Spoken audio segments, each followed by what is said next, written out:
Bon.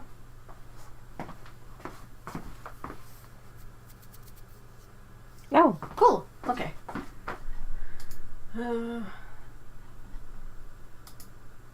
It's muted. All right.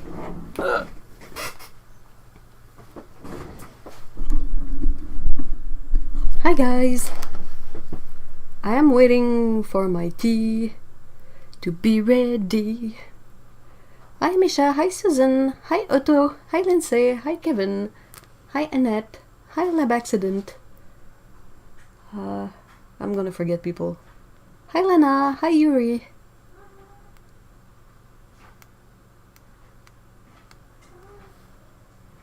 I tried to get Pico on, but she fled. You mon raton, là. Non, non, non, non, le boudin saucisse. Il est un boudin saucisse. Badaboum bing. Ya ya! Blé blé blé blé blé blé blé blé blé, je suis un raton. Né, né, né, né, né, né.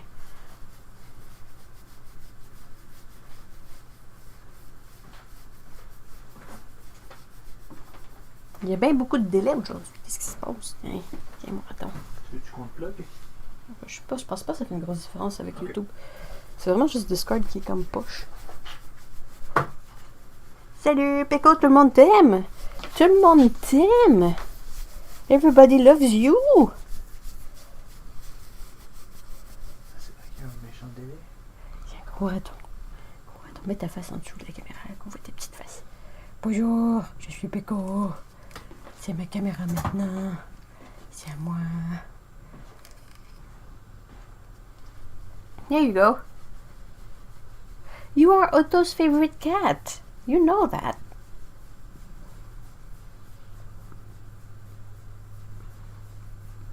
Bibisha.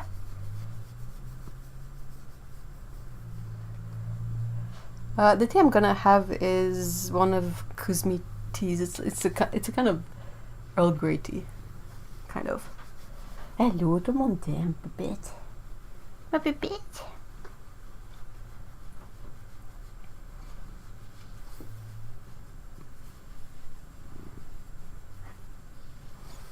Elle est tellement cute là.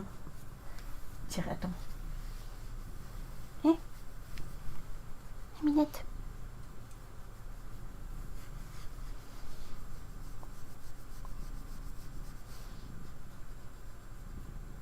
Qu'est-ce qui se passe? Qu'est-ce que tu as vu?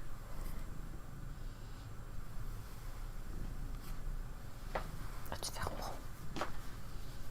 Elle ronronne. Oh.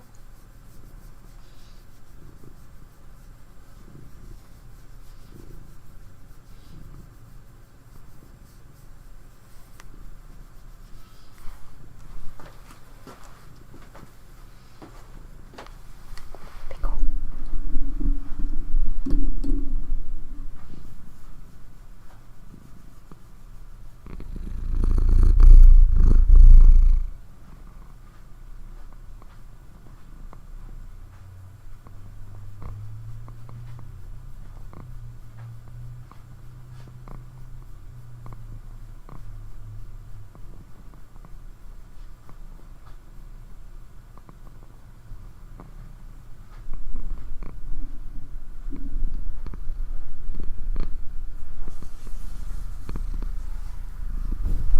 Oh.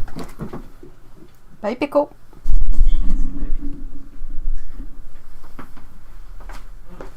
J'ai envie de tantôt. Ah, ben ouais. Checker en plus, là.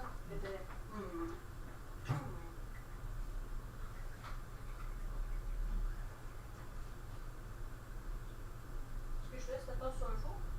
Oui, je vais aller le chercher. Est-ce que À tantôt. Merci.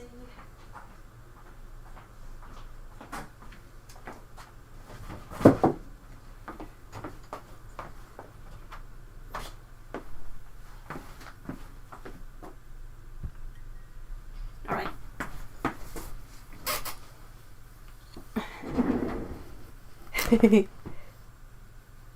Hey, Alex. Hi, Sally. Hi, Kuni. Hi, guys. Hi, everyone. Yeah, Becca is gone.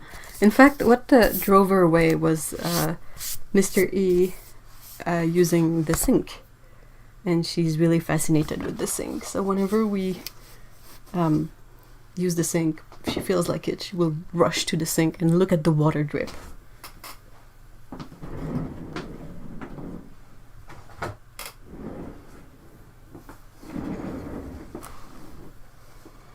Please forgive my typos today. I spilled paint water on my old one and I'm still getting used to the new one. Oh no!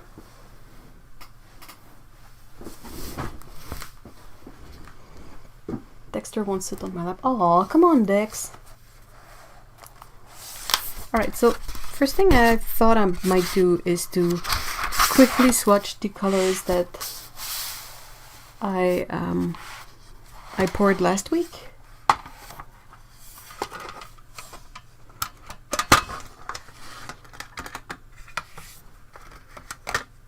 Standing and sticking on keyboard.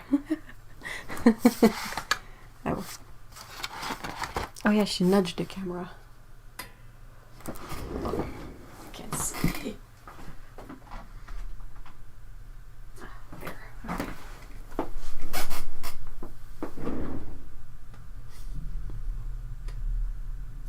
Nope. Nope. Closing. Close. This says, a friend of mine has a cat called Dexter that looks just like Becco. Whoa.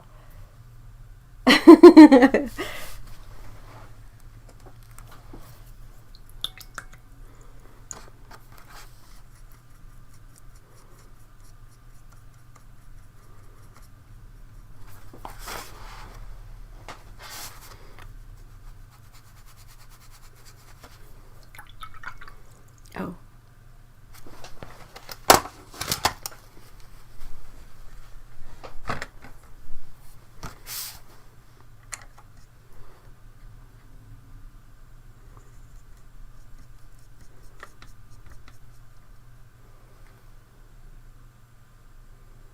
That much sass plus that much cute is dangerous. Oh yeah, cats are really good at that. Combining sass and cuteness.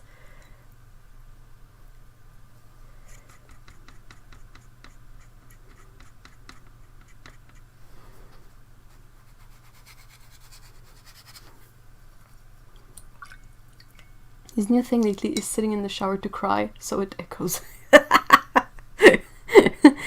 He likes the sound of his own voice.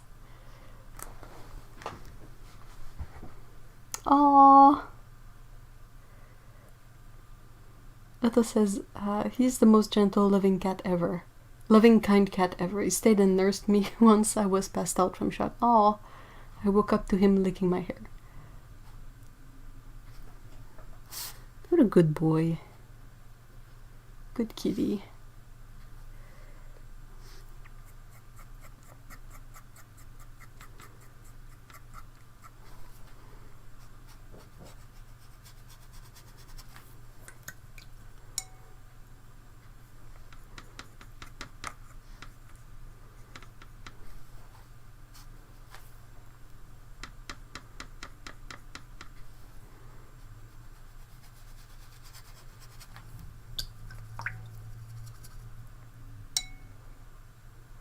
Cats really be like that. Honestly, pets are like children, but cuter. They kind of leak less fluid too. Just a bit less fluid.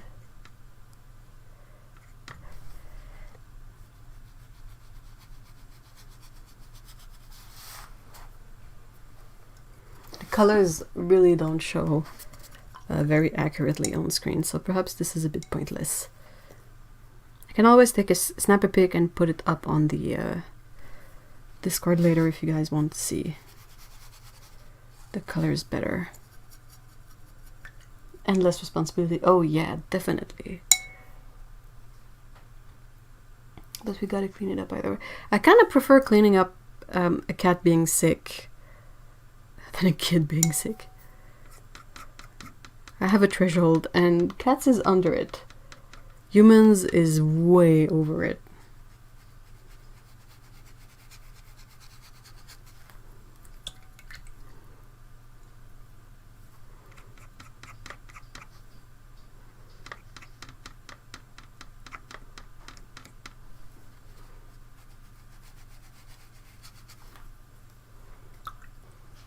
est-ce que c'est pourri, genre? De pouvoir. Ouais, non, non, je sais, mais je voulais détwister. Comme ça. J'essaie de pas faire plus de nœuds que nécessaire dans le tas de fil. Le tas de fil sans calice. Ça. Oui. Ok. Tu peux peut-être start ton stream sinon. Ah, ça me dit excellent connection. Ok. Je. Merci. All right.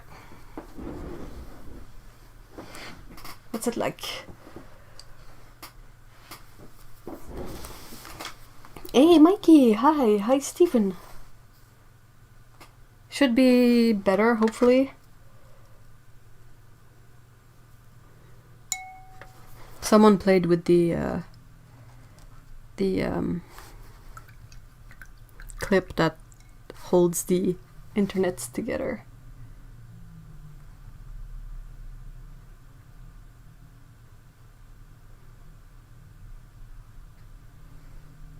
Should be back.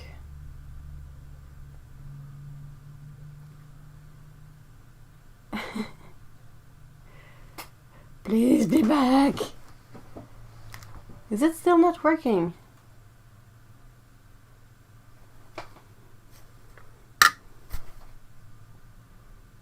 Oh, good. Thank you. Thanks, Otto. Thanks, Alex. I called in Mr. E to plug in the computer on the internets directly. I mean, I could probably do it myself, but he's a bit taller, so it's a bit easier.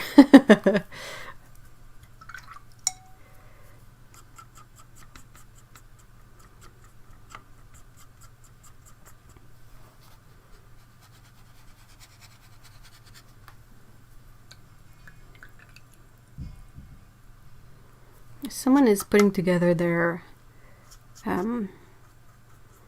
car. Well, if you live in a place that has snow, you know, in the winter a lot of people will put up kind of a big shelter for their car. I don't remember what's it called in English, but someone is setting theirs outside and I can hear the metal parts being dropped. Make him earn his key. Oh, thanks for being tall. Those long arms certainly can reach across the room. Yeah, definitely. I am not tall. Nope, nope, no. That's a beautiful green. Oh, that's jadeite. Explains. And it says, I discovered today that my husband behaves like a cat. Doesn't know what to do when I call him, just runs away, likes pets. So I have 3 cats now.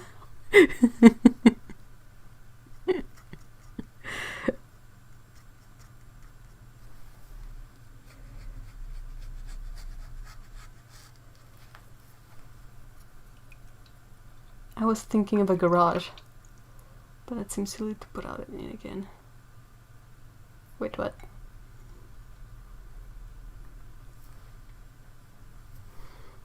So how is everyone today? How was your week? Oh yeah, and Otto says Happy Thanksgiving, everyone. That's a very timely wish that I will echo.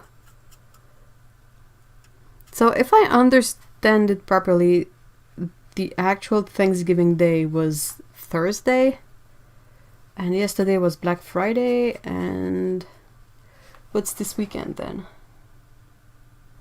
I might have a new porch kitty. Oh really, Misha?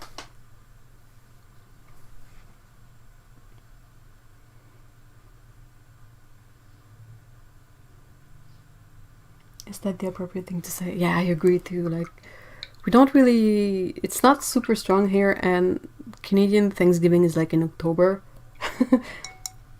And I don't know, it's never really had a big tradition in my family, so I really don't know what happens, except that a lot of people eat turkey.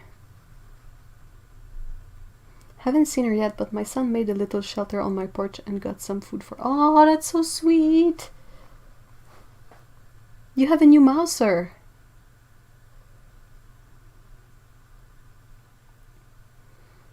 Happy Thanksgiving Thursday. Then there's Black Friday weekend, and Cyber Monday. Is it all related to shopping, or like was Black Friday for something else before it became a thing about shopping? If you eat turkey for Thanksgiving in the USA, what do you eat on Christmas? Good question. Lindsay says that's pretty much it. We just eat turkey and generally have family over. Okay. Ooh, what's that color? Oh, that's the... No, what's this one? Indigo. But from who? From Core. Ooh.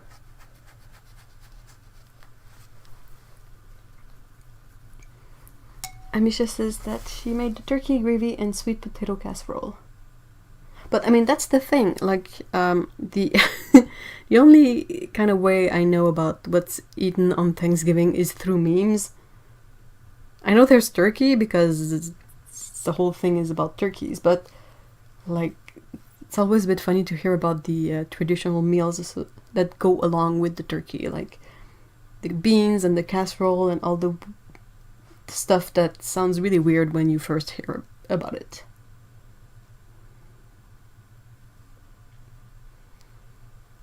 Lindsay says either turkey again or ham in her family for Christmas. Lightning deals on everything this weekend.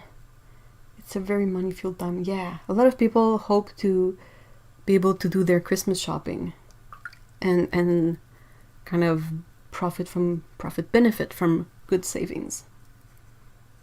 Most people eat hams.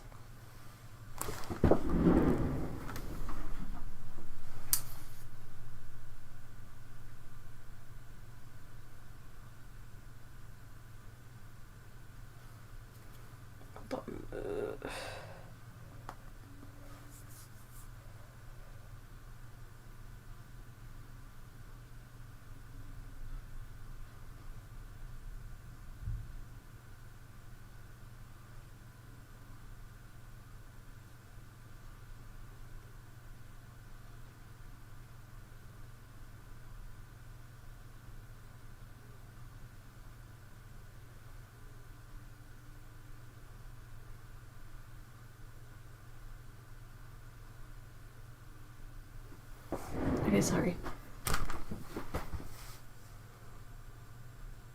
Isn't there a small business Saturday today? Well, that would be really nice.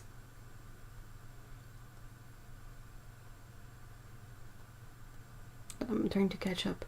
Okuni says, it depends on what your ethnic tradition is. Italian people have lasagna. My indigenous family has elk. I have turkey again at my house, so we can take food to people on Boxing Day. Nice.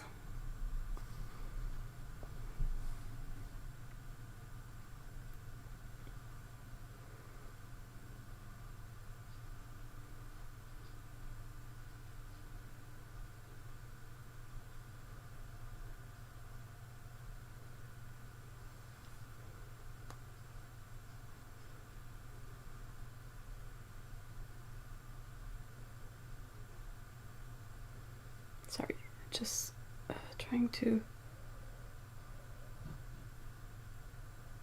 figure stuff out.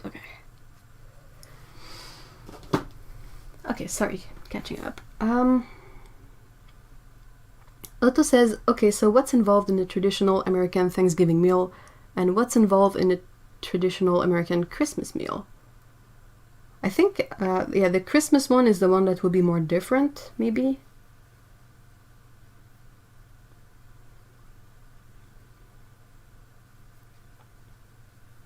But we had roast beef when I was Brit, tradition Canadian. Ooh, roast beef.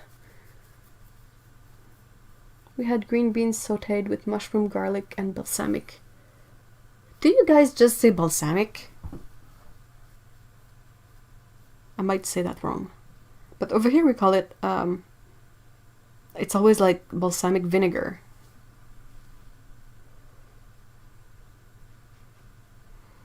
Lab Accident says traditional American Thanksgiving meal is turkey, various casseroles, sweet potatoes, and pie, as well as stuffing.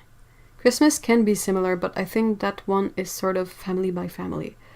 Oddly enough, my experience of holiday meals, the turkey would be the... Was it the Christmas meal or was it the New Year's Eve meal? I think it was more like the New Year's Eve thing.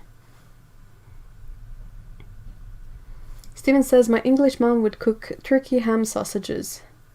And yes, I had tons of it back then. Lab Accident says, my dad's side... hold on. My dad's side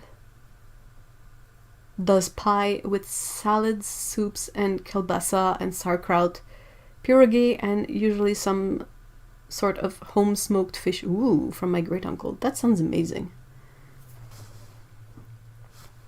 Annette asks, are the Advent Sundays a thing where you all live? Like we light the first of 4 candles tomorrow on our Advent wreath. I've never heard of that. Lindsay says, it's usually mashed potato and Brussels sprouts, broccoli if my brother is around, gravy if there is turkey, or pineapple baked on the ham if we have ham. And always St. James pudding for dessert. What's that? My auntie in Oklahoma is making one of my cousins drive down and bring me elk saddle, already cooked this year. Ooh. Jellied cranberry goes with... Yeah, it's... Yeah, I can see that. Italian-American families tend to have the meal of 7 fishes on Christmas Eve. Oh, that's really interesting. I don't have a very strong ethnic background, if I can say that. So it's really interesting to hear about all the special stuff that people do, because what we used to do wasn't very special. The only thing that was a bit special maybe was when my grandpa was alive. He would cook some typically Alsatian stuff, like braided brioche and the onion pie and anise brittle. Not brittle, but anise brittle. It's cookies. What's different between cranberry sauce and cranberry jam?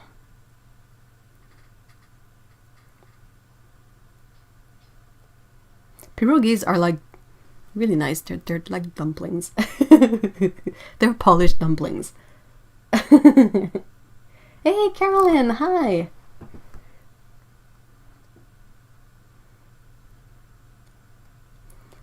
What do you guys eat on Christmas Eve? Question from Otto. What do you eat, Otto? Do you have any special meals for the holidays? Lindsay says St. James pudding is sort of a boiled Christmas... Ooh, boiled? That sounds weird. I've heard about steamed cake, but never boiled. Sort of boiled Christmas cake with spiced sauce heated and poured over top. Huh. I got a Lego advent... Oh, that sounds great, Susan. Hukuni says, I'm over ethnicized. Sorry, I asked what do you eat for... Oh, what I eat for Christmas. Nothing special, truly. Used to be before this year, if you catch my drift, that I would often spend Christmas Day on my own. Just because that was how things would pan out, you know. So I would just eat whatever I felt like. And that's it. Now this year, I don't know what we'll do. We'll have to think about it a bit more since it's going to be different. But yeah, like back when we were more of a family... This is 3 years of knowing you, and this is the first time your name being Eve caused an ambiguity. Yeah, I always get so mixed up when Christmas Eve comes up. Because I'm like, are they talking to me and forgot, like, to add a period? Or Are they talking about Christmas Eve? And I never know. But yeah, back when we did family stuff for Christmas, what my mom would usually do would be to, she would prepare a lot of little things. I know there's a word for it, but I can't remember it. But we would have like squares of tomato pizza. She would make like chicken salad sandwiches. There would be a few pâtés and crackers. Pigs in a blanket. Like a bunch of kind of hors d'oeuvres. The hors d'oeuvre.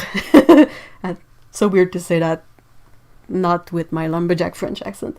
And everybody would sort of pick up what they like. So everybody would be happy. It was always a bit too much. I remember I always told my mom, like, stop. You're preparing too much food. There's just like, what? At most there was 6 of us. And she would prepare food for like 12 people. And then before that, back when my parents were together, I don't really remember what we used to do. The only thing I remember was the Yule log Christmas cake. So I might do, now that I have everything to make my own Christmas logs, cakes. Maybe I'll make one this year, and that will be the only thing that's sort of special for Christmas. Pierogi is so good. Anything with potatoes is excellent. Yeah, definitely. Yuri says, Christmas Eve isn't a thing here, nor do we give any gifts apart from a Secret Santa. It's more a required to go to Family Day and go Korean grilling. Ooh. In potato. In Germany, traditionally, Wiener sausages with potato salad, but I don't like sausages. Oh, really? Sausages. Carolyn says, I used to enjoy the old stories my older relatives would tell, especially the outrageous ones my grandfather, the salesman, used to tell. That sounds like a lot of fun. Lana says, we eat whatever we want, and when it's family dinner, and as we are vegetarians, we get potato and salad. Oh, potatoes are good. Are you sure you're German, Annette? So Otto says, our tradition is Christmas Eve, KFC chicken. Yes, it's a Japanese thing, look it up, it really is. Lobster and seafood platter on Christmas Day, and then make lobster bisque. Ooh, sounds super fancy. And then Otto says, roast chicken probably on like the 23rd, because when we get it delivered, it always goes off before the Christmas Day. That's so weird. That happened last year, right? It's like, how is it because it's like not frozen? What's up with that?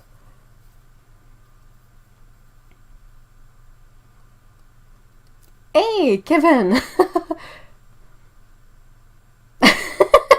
I managed to not die from the chicken. Oh my gosh. You gave us a good scare this week with that chicken story.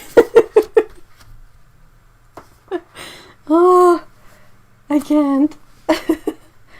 We exchanged the blood transfusion. Wait, what? Really? I mean, why not? Carolyn says, we had many hors d'oeuvres too, and I used to circulate the house with a tray offering the snacks to the men folk, all watching football. My younger sisters were mostly bored to death. Ooh, that doesn't sound like a great time. If it's time for you to start your own tradition, definitely. I mean, my tradition of not doing anything special and being with the cats, I mean, it's kind of my tradition. But yeah, this year is going to be different. And yeah, it's likely to happen again this year because the closest date I could get a delivery is on the 21st. Oh no. But do you get it frozen or do you get it fresh? No, I get fresh chicken for Christmas. Oh, okay, that's why. Because I was like, if it's frozen, then no really any problem. Like, I made real gravy from the giblet stock and pan drippings. Ooh.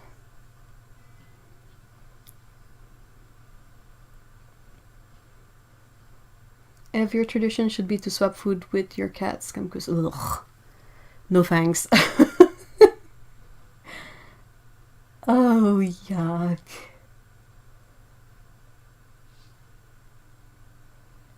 We'll have duck breasts. Ooh, duck is delicious. Okay, so Otto says, Peeps, I need your opinion. Friends of ours have asked us to cat sit their old cat over Christmas, and I don't know how I feel. What do you mean?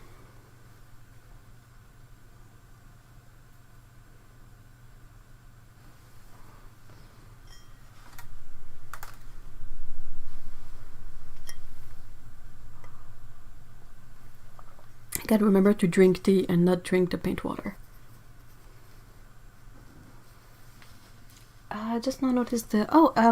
I was watching it just before. It's the palette we set up last week, and it's a vintage tin from Windsor Cutman.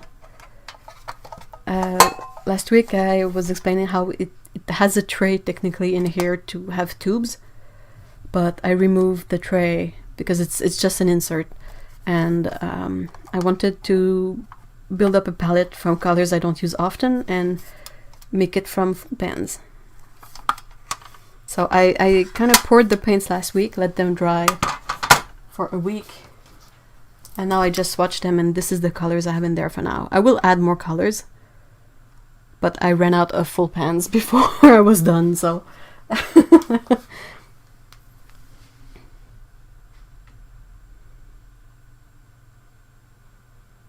Otto says, 1, we wouldn't be able to do any of our own Christmas traditions.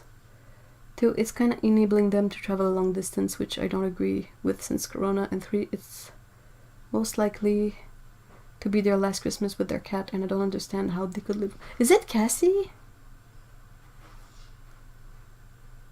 I'm having some hazelnut coffee. Ooh, that sounds great, Kevin.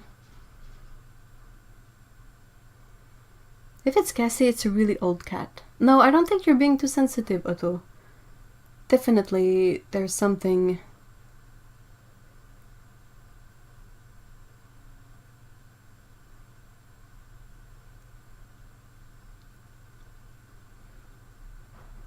Oh, poor girl. Poor Cassie. Did you ask them, like, guys, this could be your very last holiday with your cat. Are you really sure you want to go abroad and not, like, make memories with her?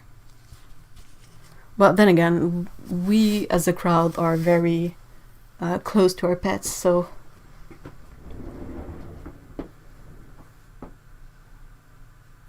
Looking for my sketchbook.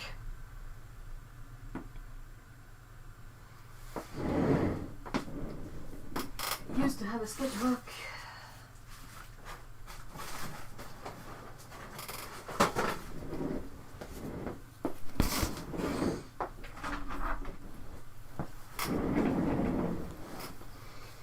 I know everyone is different, but I'm feeling like, who are these people for just leaving her over her probably last Christmas?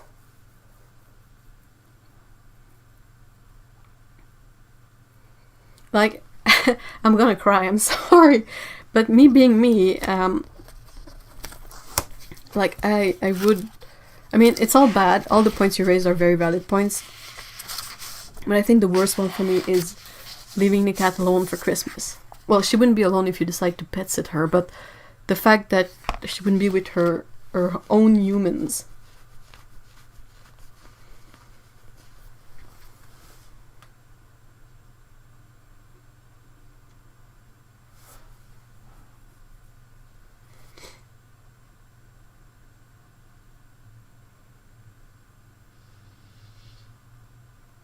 Yeah, Mikey, I agree. Mikey says, some people just aren't that into their pets and they have them but don't really love on them, and that just breaks my heart.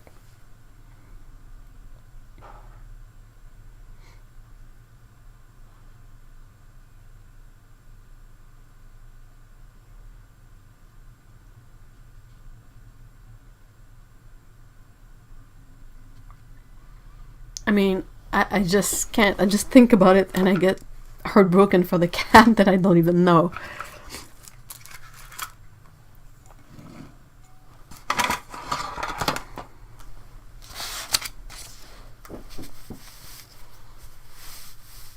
I think it's just hard on the poor kitty to leave her at all at this point in her life.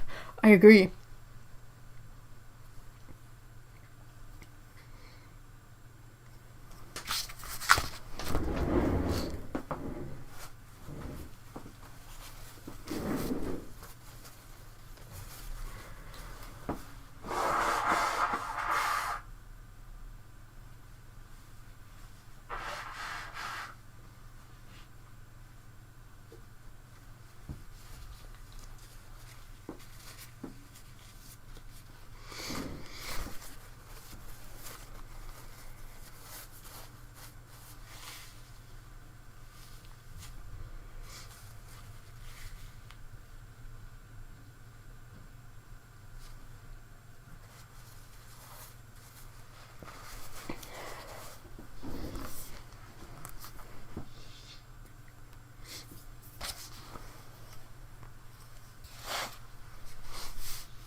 It's okay. I'm upset, but I get upset really easily when it comes to pet stuff, especially cats, because of personal trauma. So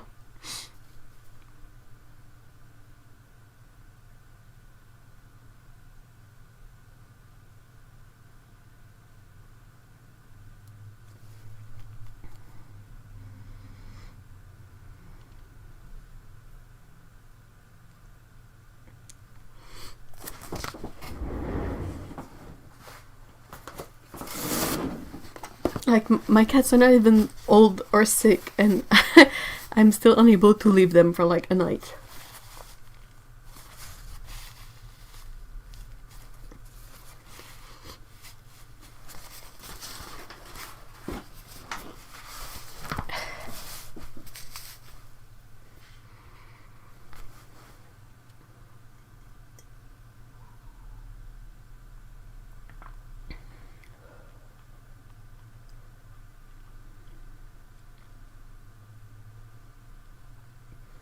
Yeah, and I kind of do know Cassie, which is even more heartbreaking because she's such a sweetheart.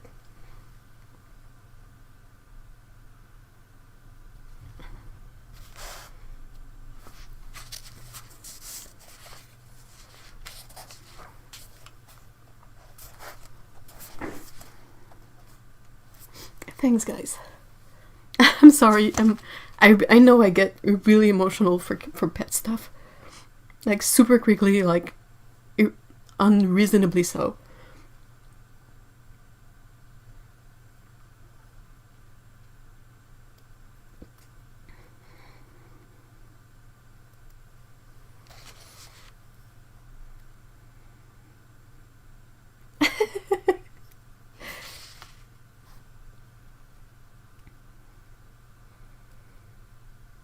Yeah, okay, well, you left them, but they weren't alone. Like, I'm fine with sort of. I had to go away a few times, but I know Mr. He was here and he would take care of the cats. I would never leave them completely alone.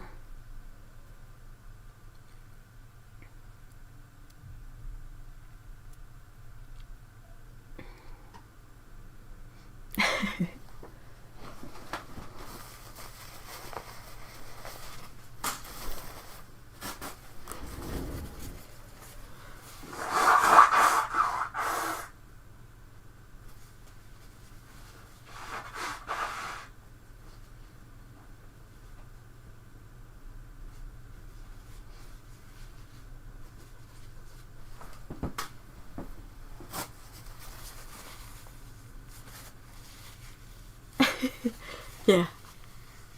A lot of hugs. Hey, Paulo.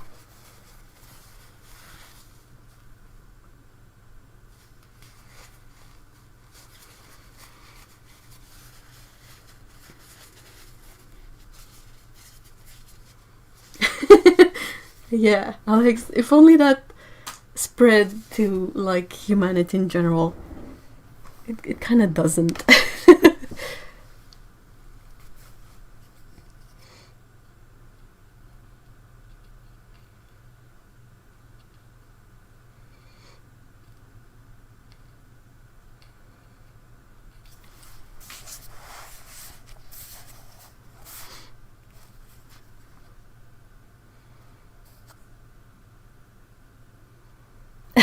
Oh no. Oh, people who just tuned in, yeah, I got a bit emotional because we were discussing some really not cool things regarding specific pet owners and what they were planning to do for Christmas with their pet. Which is basically just leave the pet alone. Which is not great. And no, it's okay, Otto. Like, I don't even need that much of a mention of sad stuff. Just I don't know. It's not exactly sad. It's just crappy, I guess, what they're planning to do.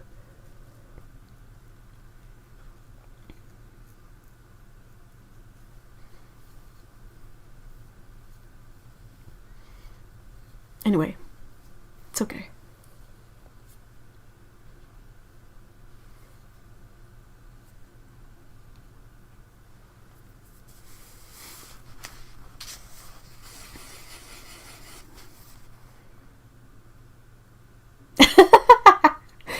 You aren't Canadian.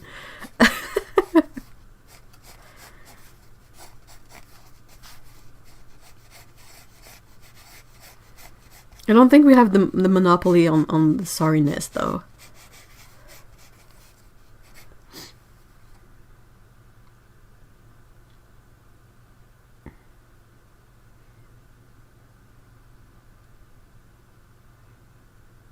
Oh yeah, this year is not the best.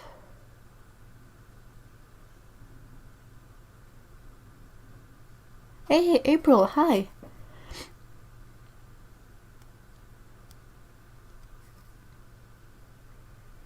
Yeah, I agree that definitely people should like people in general.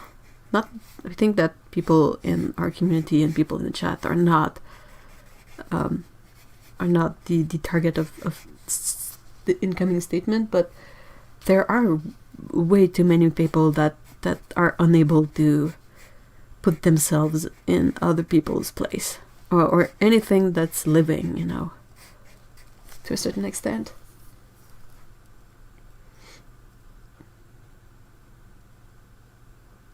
Team Dumpster Fire.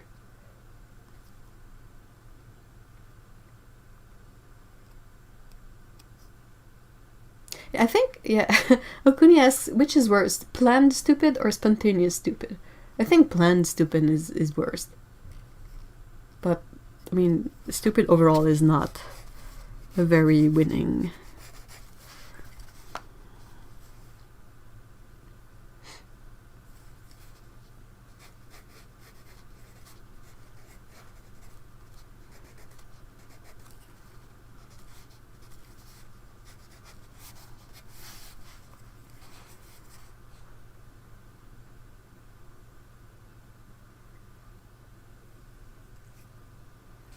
Like, yeah, spontaneous stupid can happen if you're, like, tired.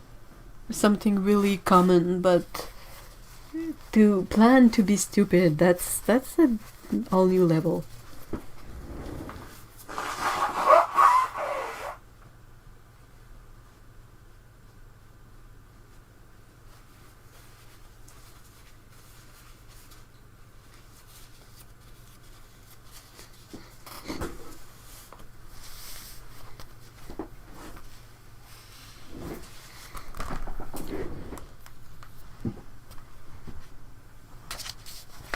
I think we've all been spontaneous stupid on some level.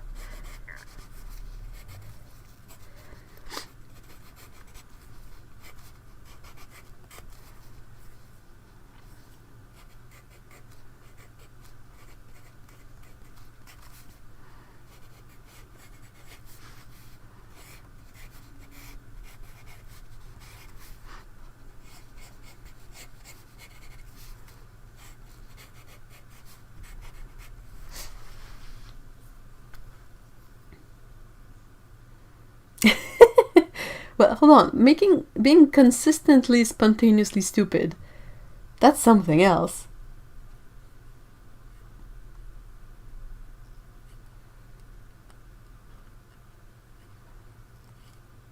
If someone is repeatedly spontaneously stupid, I think there's a deeper issue in here.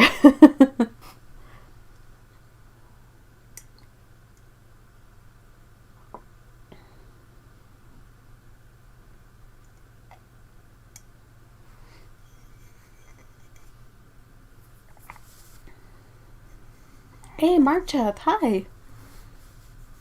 Ooh, that looks busy. Welcome back. I was so busy getting back to work and working Saturdays. Oof. Going to school full time. Ooh. And dealing with lifestyle changes after being... Oh no. I hope you're feeling better. That sounds not great at all.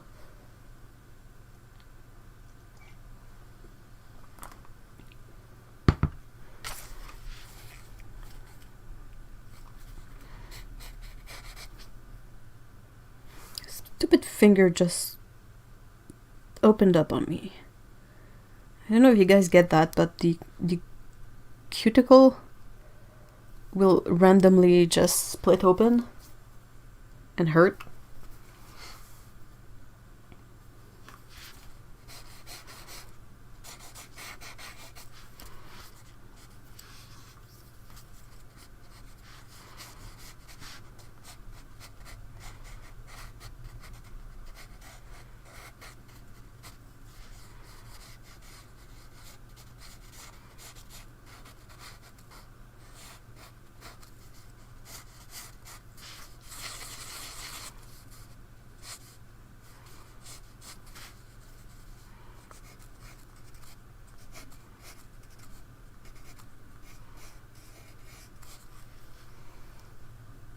Yeah, I'm fine. It doesn't hurt a lot. It's just annoying.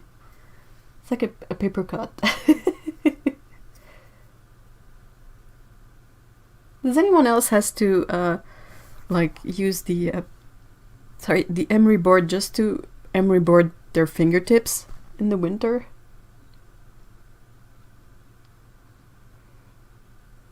Yes, when your skin gets dry. Yeah, that's the dry season is full on. Like everything splits. What's the pencil I'm using? It's a Kaweco Sport clutch pencil.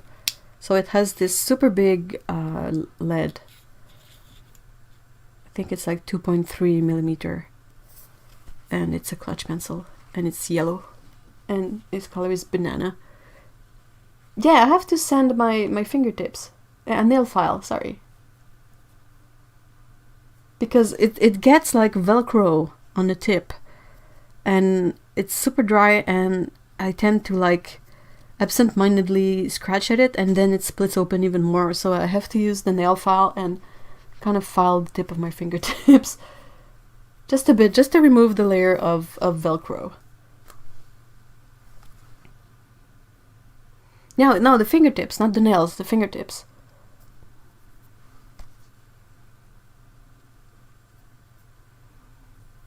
Especially the thumb. Yeah, mine is both index fingers and both thumbs are the worst. This thumb always splits at the same place, like just here. I don't know if you guys can see, but it splits open like you know when your lips get dry in the winter and they split open? Well, same thing, but on your fingers. And the problem is that either the lotion doesn't help or it doesn't really stay long enough to help, because I do things during the day and I draw and I paint and I don't want to have lotion on my paintings. So I put it on before bed, but it's not... I haven't found the best lotion yet, I guess. But yeah, that's basically... I'm glad I'm not just me, though. I have those cotton gloves for sleeping too that I will start using. And also I have to be super careful with what I put on my hands, because I have a lot of allergic reactions to stuff in creams. I had found a cream that I really loved, but I I put it on one night before bed, and it started itching so bad. It was unbearable. I had to go wash it off, and my ends ended up being much drier because I had to scrub the cream off. And it was not something from the dollar store. It was not something you would expect to be to have this kind of effect, but blech. Yep, only thing I found that works was recommended to me by a nurse. It's called glove in a bottle. After ceramics class, my hands are pretty full. Oh yeah, handling ceramic is kind of even worse. It's like the ceramic pulls the water out of your hands even more. This year I have leftover super cream. Oh, yeah, that's cool. That's good. I have a mega callus on my left palm from pushing. Oh yeah, you kind of have to file that because calluses will also get dry and crack, which is so painful.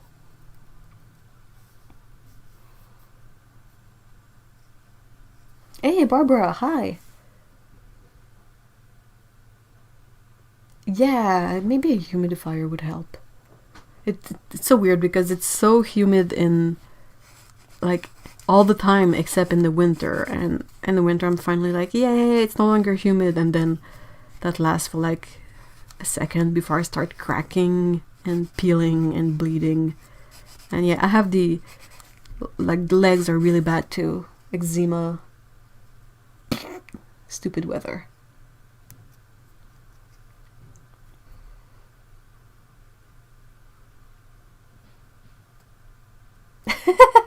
I have to have dehumidifier in my house. Take all my humidity. Yeah, in the winter I wouldn't need it because we have to heat, and heating really sucks up, dries out the moisture. But yeah. Oof, ow. Susan, that sounds so painful. Medical blisters, ugh. Ow, ow, ow, ow, ow. My knuckles crack open in winter like spontaneous bleeding. Yeah, mine too. Mine used to do that really bad, but now it has moved. It's mainly these knuckles and I don't know why. My freaking thumb. what the is that?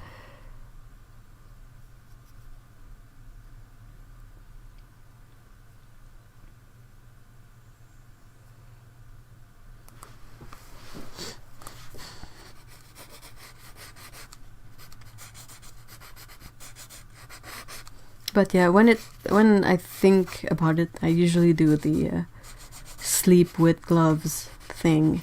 Like really like put way too much hydrating stuff on my hand, put the gloves on and be like, that's it. And something that is funny sometimes is that you wake up like in the middle of the night to go to the bathroom and the gloves are gone. It's like in my sleep I took them off. I'm like, why? I need those. Why do I take them off?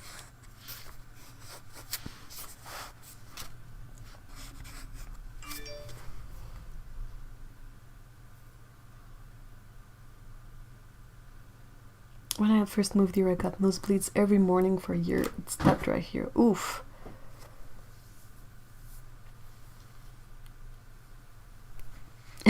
Otto, Scotland sounds so perfect. There had to be something that was wrong, in a way. Susan says, I have to say that moving to Ireland has helped nowadays. I have it about 2 weeks a year. Oh, that's really not bad. When the weather is changing big time, but it's not so bad that it's bleeding. Ah.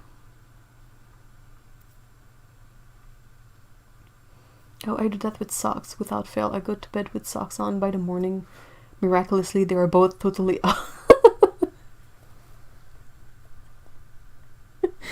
And are they socks that like have a good grip on your feet? Because some socks, like, they will sort of stretch out and are really easy to remove. They're the ones that, you know, when you put on winter boots, they eventually go all the way down and are like a big bunched up sock at the toes. But yeah, if you are cold in the winter when you go to bed, put on socks. You will be warm in no seconds. I don't know why, but having something on one's feet when sleeping is the quickest way to warm up. Yeah, there are my normal socks that I wear to go out, clean pairs. Yeah, duh. That's really funny. Maybe you get too hot and then you remove them. I've never been able to sleep through the night and keep socks on. That's hilarious. Oh. Mine are full wool and not a lot of stretch left in them. Do you still go to bed and lose them? Oh yeah, you did that too. Well, I think it's a subconscious thing of being warm and removing the socks. We do a lot of things during the night that we don't necessarily remember. Like, I must be hooking my big toe in the socks and peeling it off and shuffling them out the bed. Like, how? What about knee-high socks? I'm sure they would be gone too.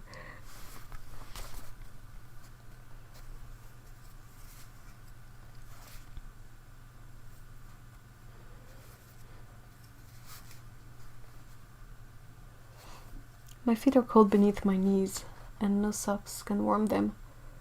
I have a heatable pillow or my warm husband. Really, even if you are in your blanket with the socks on,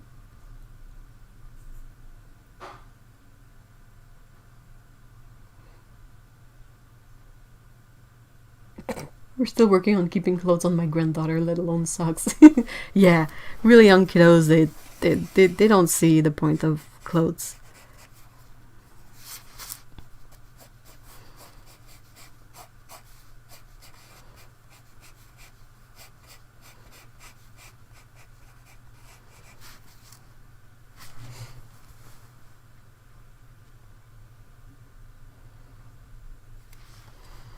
I don't often sleep with socks because I ended up being too warm.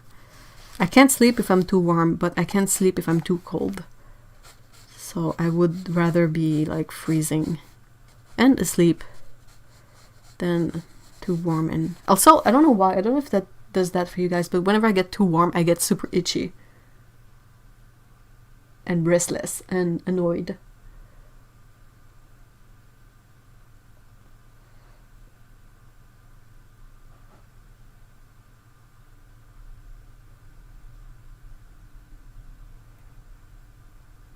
Thank all the warm men that keep our cold feet warm. Over here it would be the other way around, I think. Mr. E is cold. I'm always way too warm. Comes from being chubbier.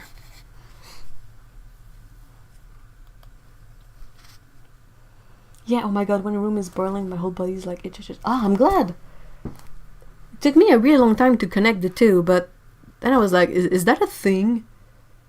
Does being warm will really make one more itchy? But if it's not just me, then we might be onto something.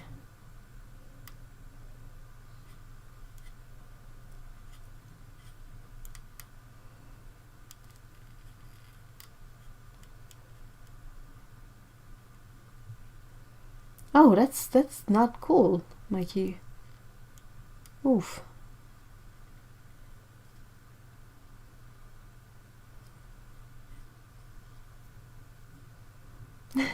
Oh no! Lindsay says, we used to have to search for a rabbit at the crease of the bed and blankets. She would burrow under the blankets, then fall off the bed. Oh, poor bunny! Alex says, if I overheat, I'm queasy, then face first into a Ziploc. Huh. That doesn't sound like a really fun reaction either, though.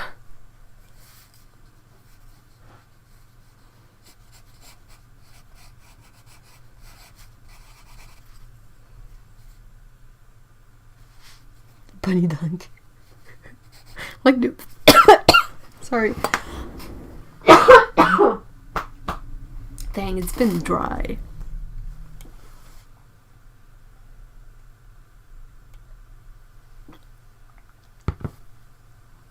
I was gonna say that it's like the video of the hamster who enjoys jumping off the bed.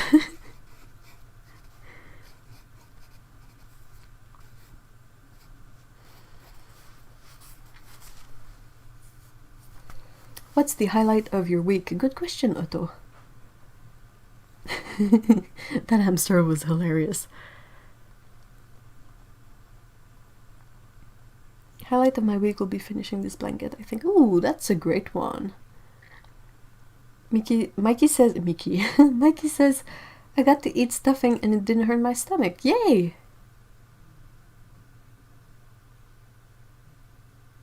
That's the hamster video you sent me was the highlight of the week. Oh, it's such a funny video. You basically have it's the song is Lowrider, I think, and it's footage, slightly slow mode of a hamster who really enjoys jumping off a bed, and it's just hilarious because you can tell that it's a perfectly hamster-made decision to jump off. He really enjoys jumping off the bed, and they've put like some towels at the bottom to cushion his fall, and he jumps off and roly-poly and all kinds of stuff, and it's hilarious. He jumps face first into the wall at some point.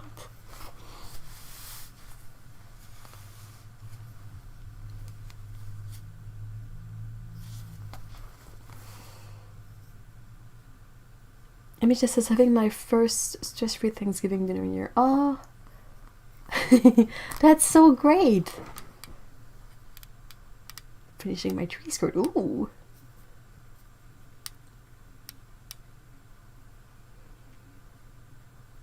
It kind of made me think of how Otto, you would say that Jazz loved to run off the bed and be caught.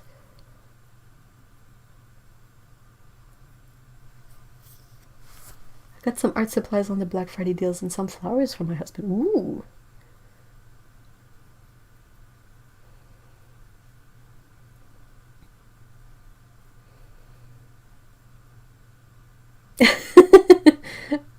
Oh my gosh, Kevin, your week was so weird with the chicken thing.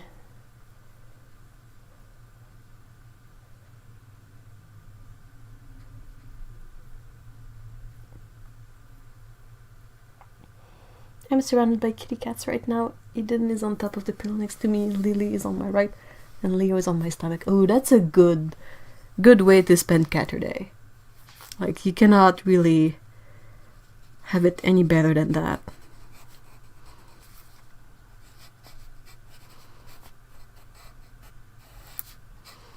I think I would say the highlight of my week, though it's a double-sided highlight, would be to have discovered Poshmark. A good side of it is that it's a really nice way for me to declutter, aka dehoard a bunch of things that don't fit me anyway. For those who don't know, Poshmark is like an online sort of thrifting store where you can sell your used, or in this case unused, clothing that you don't wear. And it's pretty great. And for a long time I've been sort of feeling a bit bummed out that I don't really have access to thrifting anymore. And thrifting has changed a lot in the last few years too, so I was bummed. And then Lee introduced me to Poshmark, and I'm like, oh, whoa, where has this been all my life? And they have like the most awesome cat sweaters on there, I swear. Oh my god, yes, you did.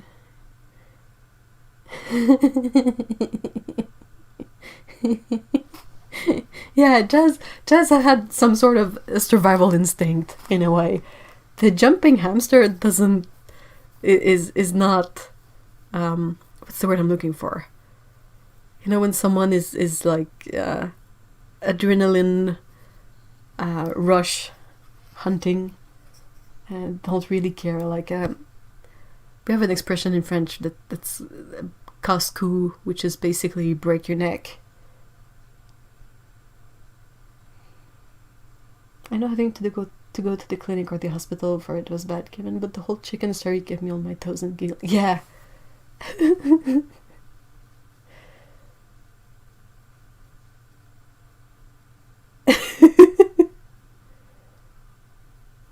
thrill seeker. Oh my gosh, suicidal. That's a bit hardcore. Adrenaline junkie. Yeah, that the same kind of thing that would push someone to do base jumping more than once.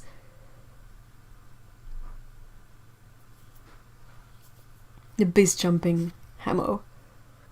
I can't find it. Hold on.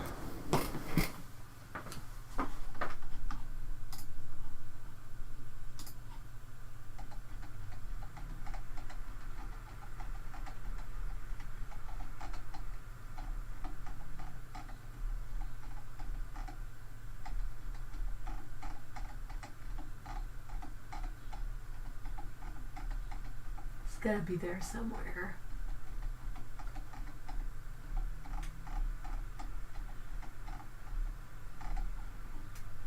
Let's try the intelligent way.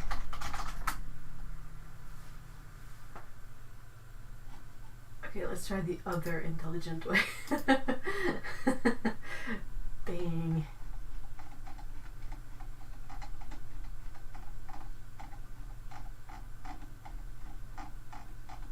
Oh, come on. Why is there so much stuff? Ah! I want the hamster. Give me the hamster.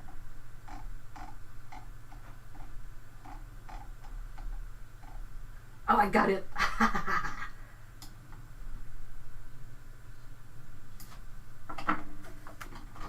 Okay.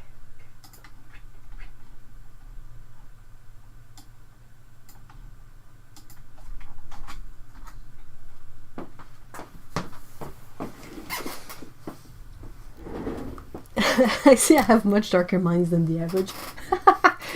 A tiny bit. Oh, you shaved off your hair. Did you shave it like, did you kept some sort of small length to it, or did you really buzz it like completely off?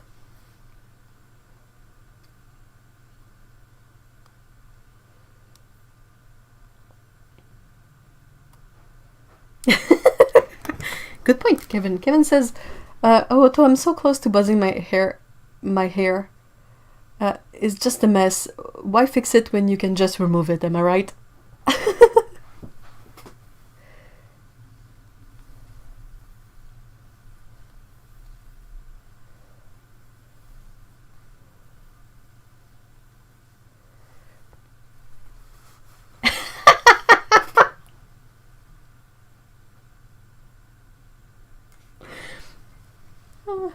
Did anyone ever see those videos of people rock climbing up massive cliffs and hills with no safety gear, free soloing? I think it's called.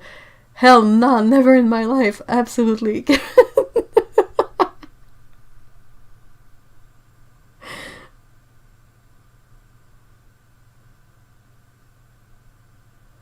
Completely off. Ooh. Hey Lee, hi. Screw it, I'm doing it right here, right now. Oh no. I'll wait till... Oh. Well, you know, if you have to do a haircut on your own, I think buzzing it off is probably the easiest one.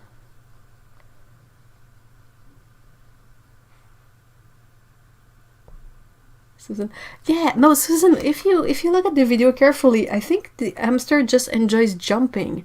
Because at some point he jumps like on the side of the wall, not even near his cage.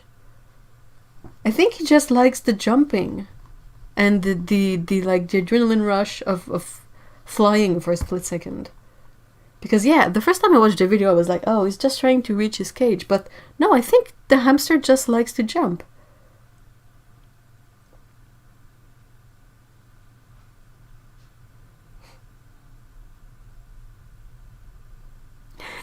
I haven't buzzed off on my hair, but gotta say Mr. E has joined the team of the buzzed hair.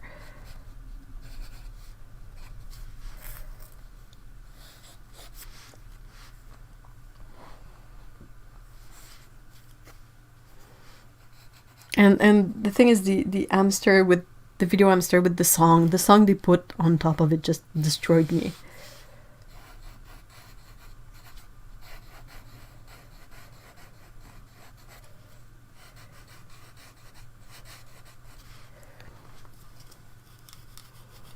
I cut it. I helped cut the first time when there was a lot of extra hair to sort of trim before he could buzz it, but now he buzzes it on his own. Not saying that it's absolutely perfect every time, but he does a fairly good job.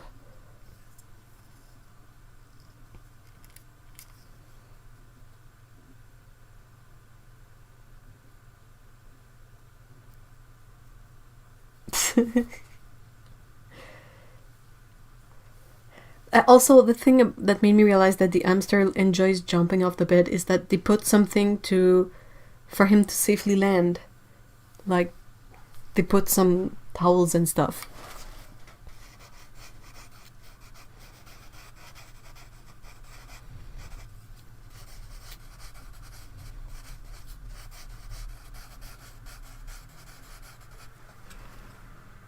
I'm laughing so hard at that video. It's making me cough. Oh no! Imagine the whole server buzzes their heads. Man, that would make for a huge mountain of hair.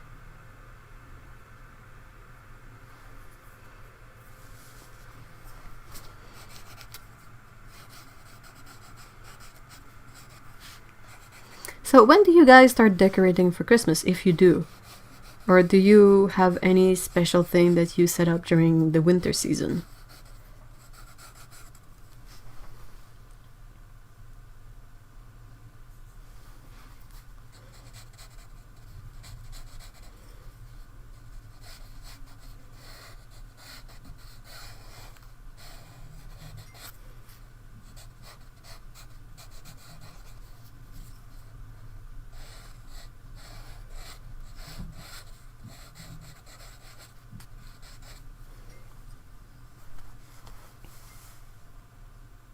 Kevin says, my decorations are up.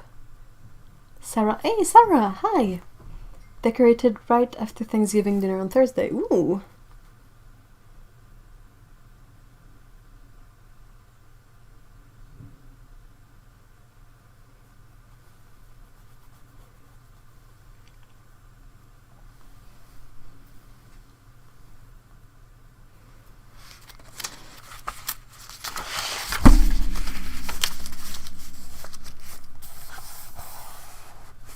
After the 5th, because that's a different holiday in the Netherlands. Ooh!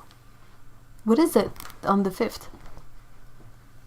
I would personally like to decorate on December 1st. But I don't always put up decorations.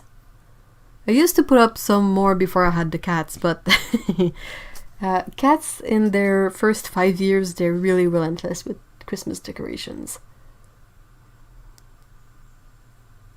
So I might put up just the lights, because I kind of like Christmas lights, though I have the new sort of lights and it's not my favorite, but we've talked about that. I think I saw old school lights at the drugstore the other day, and it took me a moment and I really stared at them. I was like, are those made with LED lights? It doesn't say anywhere that they are.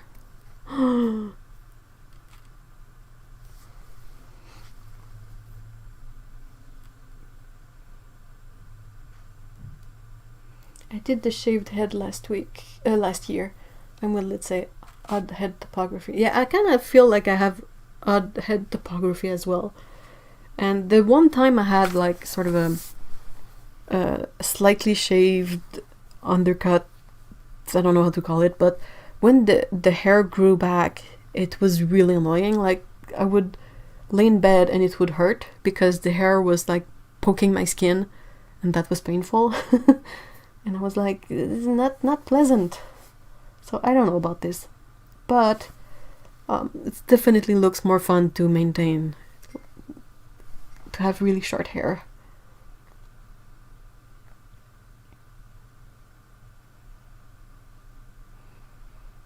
Amisha says, my daughter-in-law got out the Christmas stuff when she put away the Halloween stuff. She's got her fireplace mantle done and the wreath on the door so far. Oh, that's to go in steps, that's fine too.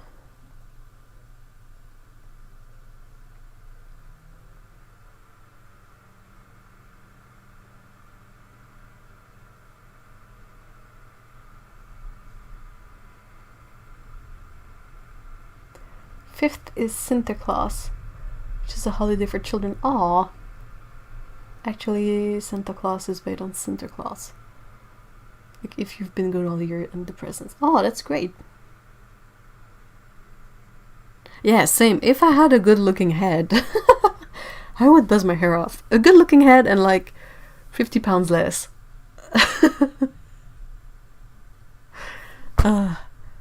But yeah, with really, really short hair, even if I wear a hat, it kind of hurts. Meh. Lindsay says, my mom has a Christmas village she sets up that is about knee high, so it goes on the floor. The first year we had it, we couldn't figure out why one of the Carollos kept turning around.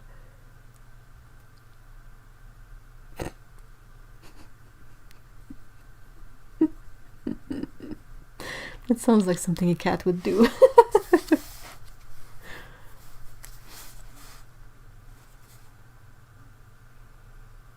Yeah, Lee does too. Otto and Lee have really good heads for buzzing the hair off.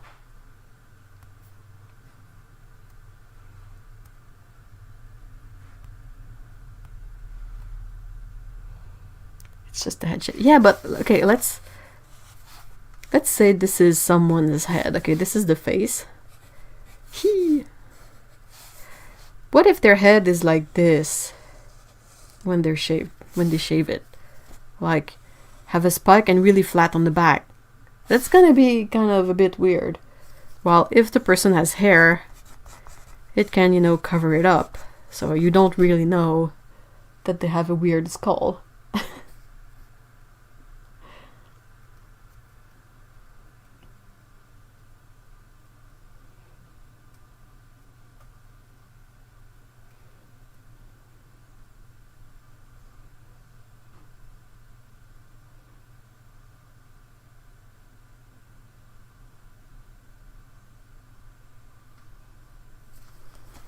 I feel like my own skull is like, it has like a dent in it, like here, and then I'm chubby, so I don't have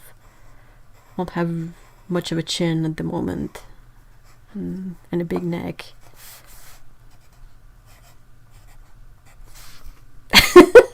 Super flattering.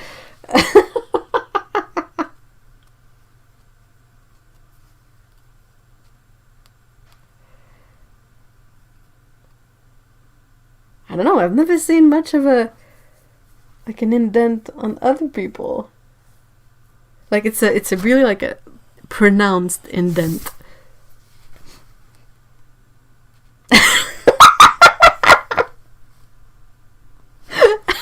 How did that happen, Kevin?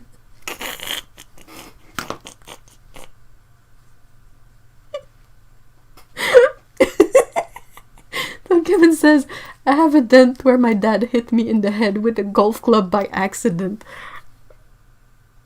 How? What happened?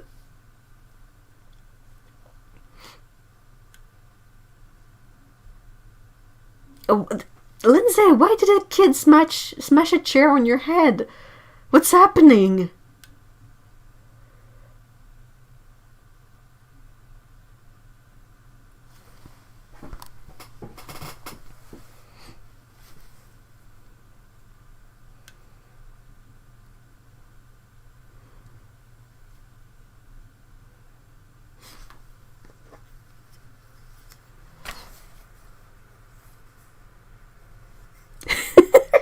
Golf club.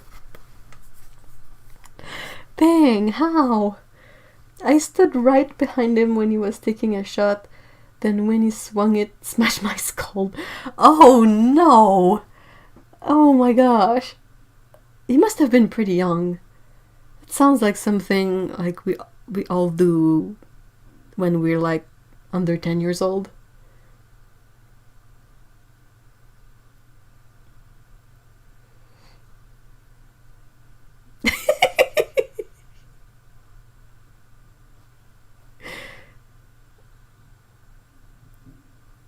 I just moved it down. Holy moly, Lindsay, that's awful.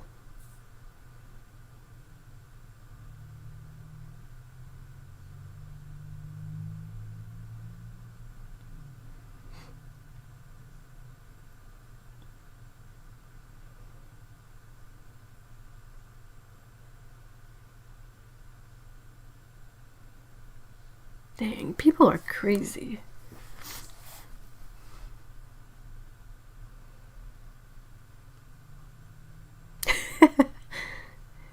That's when you take out the golf club, yes. And Mikey says, Lindsay, that is absolutely awful shit. Makes me want to hit someone with a golf club. Yep. That's terrible.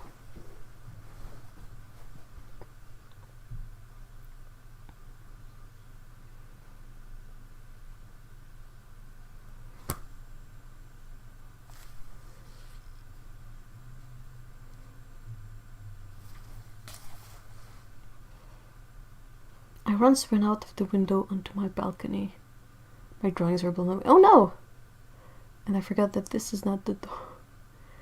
It smacked my head so. Oh, ow, ow, ow, ow, ow.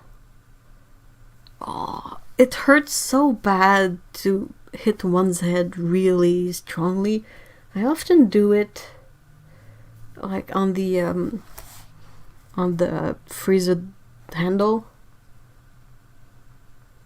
and the way it's made, like it's, let's say this is a side view, this is the freezer door, and it's kind of made like this, and then you have the fridge door, and it's kind of a shape that continues. Yeah, that's so nice. But when this is open and I try to get up, I hit my head on this part here. It hurts so bad.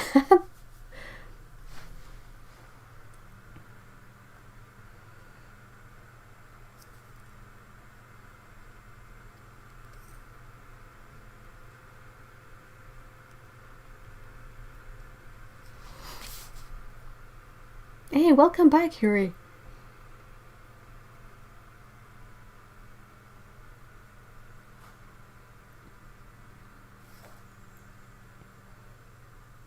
I have a large head. Do you have a like a nothing fits kind of large head, or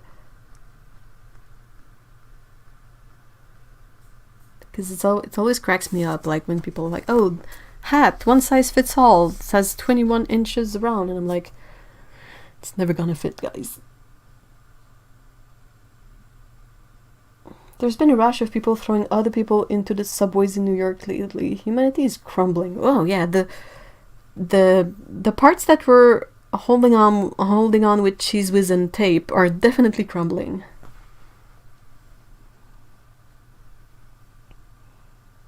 It's unbelievable.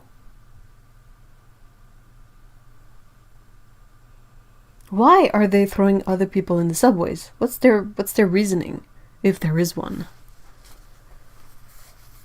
Yes, I do. When I was in junior school, we all had to wear yellow hats to school. Oh no, I had the largest. Aw.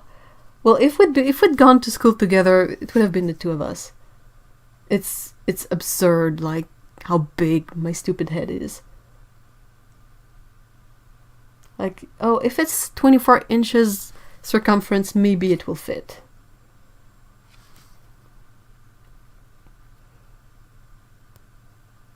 Hey, Tiffany, hi. I'm quite tall and I have a problem with hoods and oh, ow, ow, ow. Oh, dude, that hurts so much just thinking about it.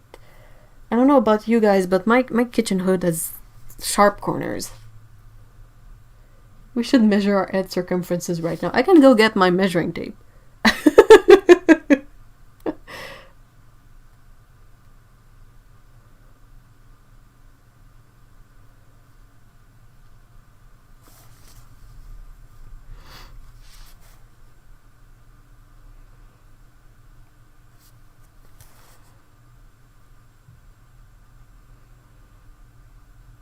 Did I tell you guys the one thing I did as a kid that was really dumb? Like, I'm not saying it wasn't dumb, but there was 2 times as a kid that I hurt myself when I was playing outdoors. And I think I would often play on my own, because either my friends were busy or living too far. And 2 times I hurt myself really bad, and I just... You know, when you go like, I don't want to go tell my parents because this is dumb. So I'm just gonna lay here for a while. Just let me recover. Let's do it. Okay, be right back.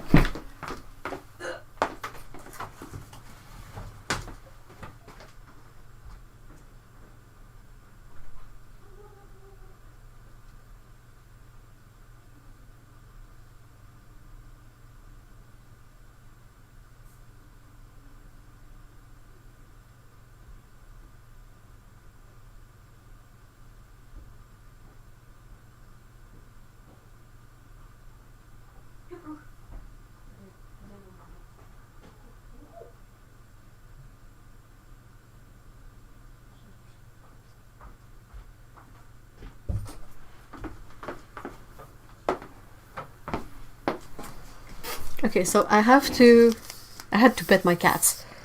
Because I don't know about you guys, but I cannot walk by a cat and not pet it. I'm sorry, I'm short. I'm really short too, but I I do bump my head a lot. Okay. How do you measure it? What do you do? Do you like measure like on the forehead and top of the ears to the back?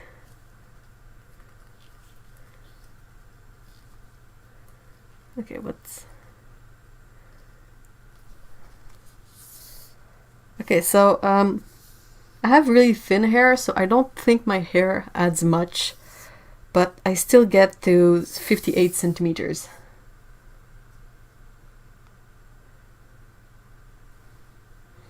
$55, that's not too bad.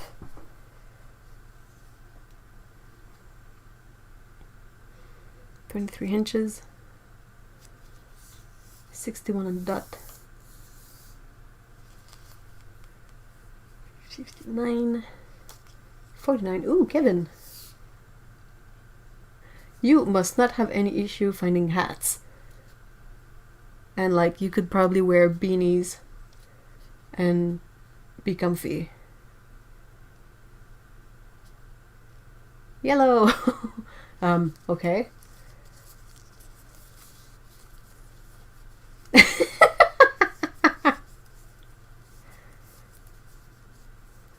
Can measure without hair. Hold on, I'll go get the buzzer.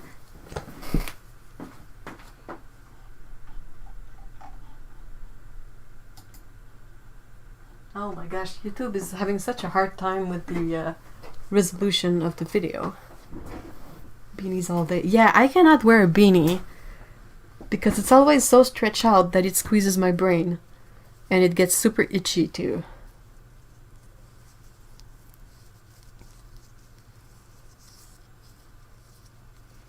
I don't even have thick hair, I just have a big head.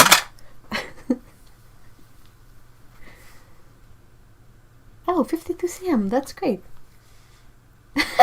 No, I didn't go get a buzzer. The only buzzer we have, it's not actually a hair buzzer, it's Mr. E's like beard buzzer, like shaving thingy. If there's enough knitters, cross-knitters, I have big hair. Yeah, I would have to knit or crochet my own beanie. Oh, I'm so glad I'm not the only one who finds beanies itchy. Yeah! The only way I can find something not super itchy is if it's made from cotton, and there's not that much made from cotton. But even then, even the cotton stuff gets itchy. It's like my forehead is like, don't put anything on there. My buzz clipper is for the dog. Oh, hold on. Tiffany, are you T. Alicia? Or Talicia? I don't know how you say it.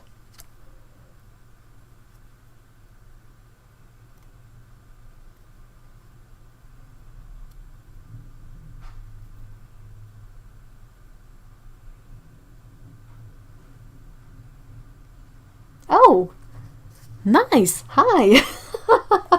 Hi, Tiffany. I didn't know that was your name. Tiffany Alicia. Oh, that's lovely.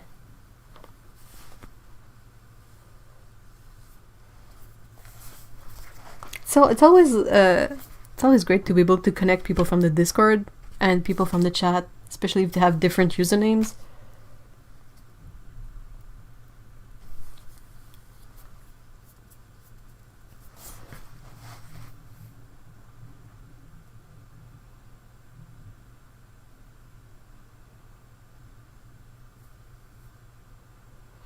I would love to be able to wear beanies, but my head doesn't really like hats indoors anyway. And it's not like I get cold or something, so. Should we make a channel in the server where we put our YouTube username so we know for stream this? I think that would be a good idea. And I almost got a big head.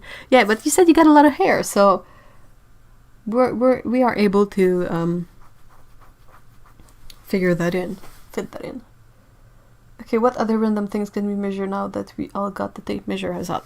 Hand length from wrist to tip of the middle finger. I don't think my tape is weird. Like, I got it for free at the gym a long time ago, but it doesn't have any measures from 0 to 10 because there's some like ad there for the Heart and Stroke Foundation. So I kind of have to be creative when I want to measure something that is not that long.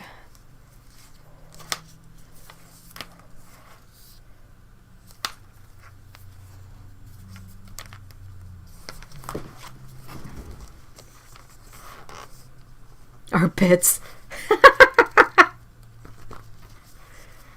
Mine are sleeping. I don't want to bother them.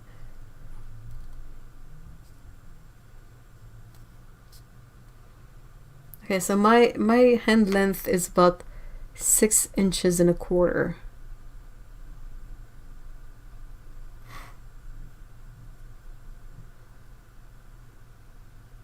So hold on, how many centimeters? 25, 41, so 16? Yeah, 16. 16 centimeters! Hand span, ooh. Hand span, that's like from here. Do you need to spread out your fingers? How do you calculate hand span?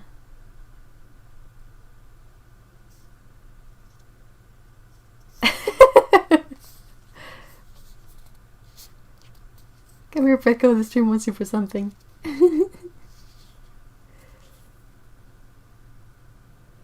So my hands are fairly dry.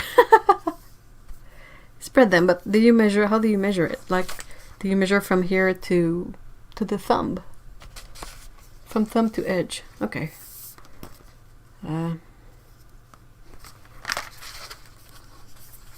Let's. Oh. Well, yeah, same. My hands are fairly square too. It's about, what, 17 centimeters? Yeah, I have square hands too. But I think I got everyone beat in realm of the tiny hands. Not that it's a particularly good thing, but dude, I have minuscule hands. Yeah, I have square minuscule hands. I don't want to play this game, my hand hurts and the tape is hard to use. Oh no!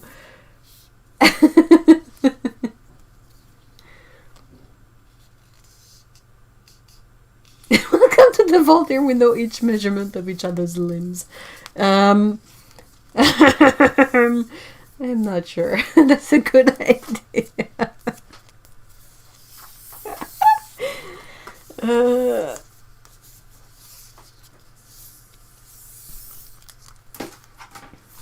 Trying to roll my imagine coming into the stream now.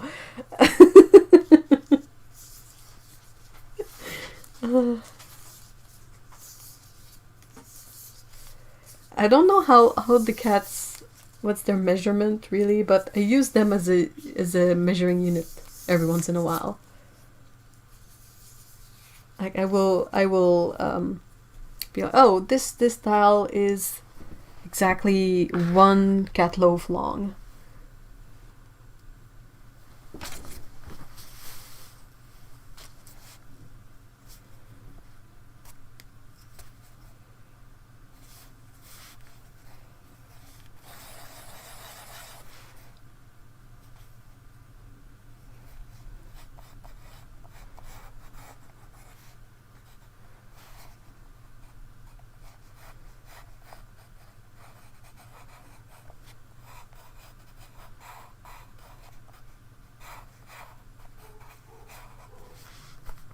Hey, Tsukaboo, hi! I have no idea how to measure gerbils. You do it. Well, it's easy. They measure exactly 1 gerbil long.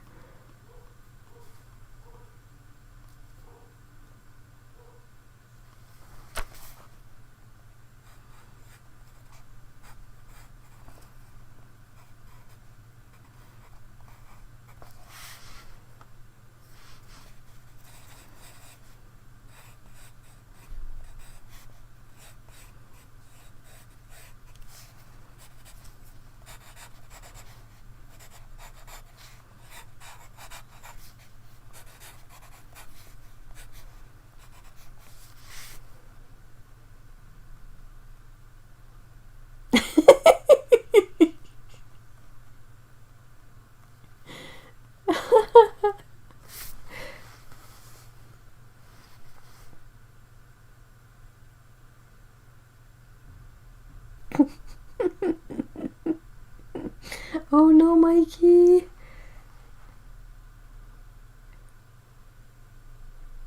Get a chubby hamo.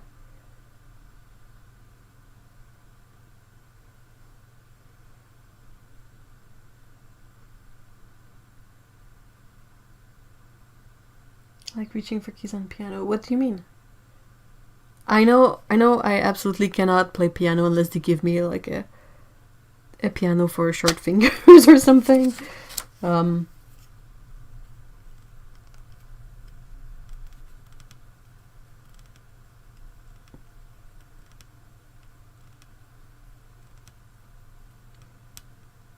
FK, I think FK has to be the larger pet we have.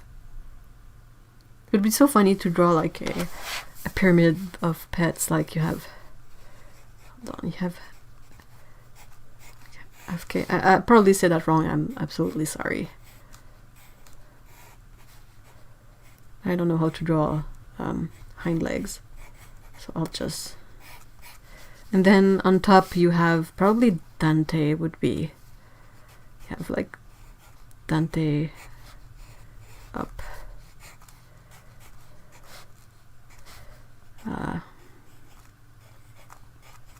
And then we would have Sunny and it would be like a big pile up of cats in the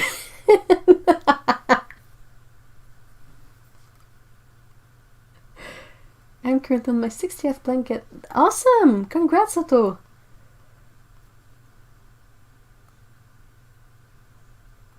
Yeah, I would need a kid piano. Oh yeah, we need Fugly.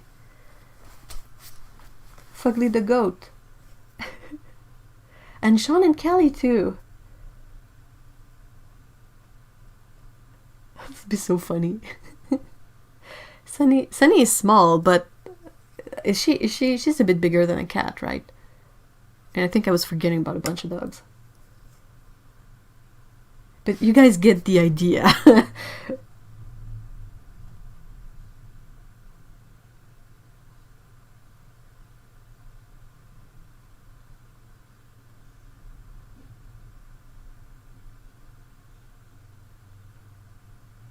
And on top we would have all the gerbils and hamsters, yes!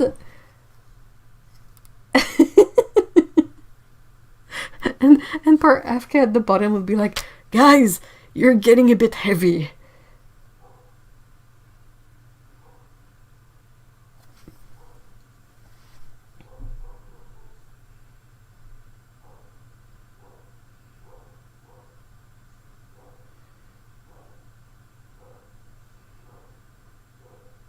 Like the Breventon musician.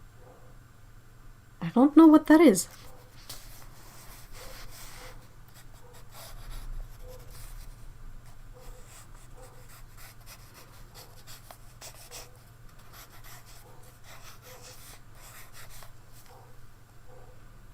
So Olga divvied up.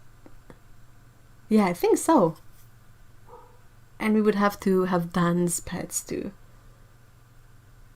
It would be like the Leaning Tower of Pizza. Nice. I gotta write that.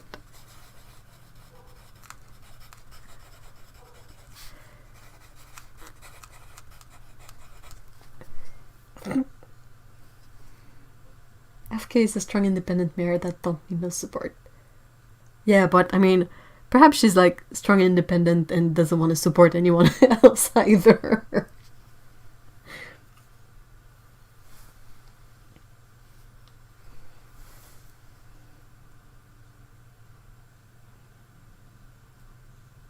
Like a mobile with all the gerbils and hamster doing silly. Yeah, they could like hold each other's hands and be like in a circle, you know. I don't know what I'm drawing because I don't have any references, but you basically have this circle of tiny pets on top.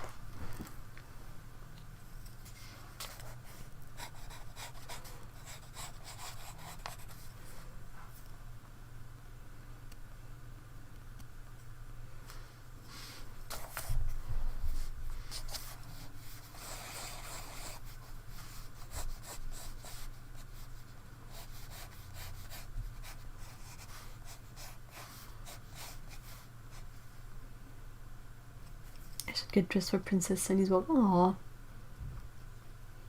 Horses, donkeys, doggos.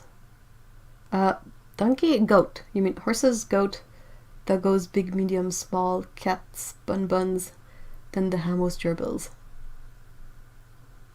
Yep. Hamsters in a cult. Wait, are we including everyone's pets? I have an adorable... Yes! Well, it would. I'm not gonna draw that because that would be such an endeavor.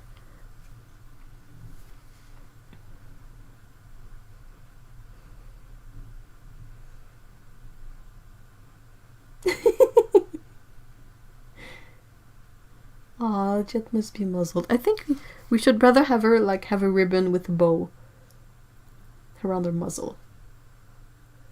Whirling tiny pets with the grey hamster jumping off like Evil Knievel.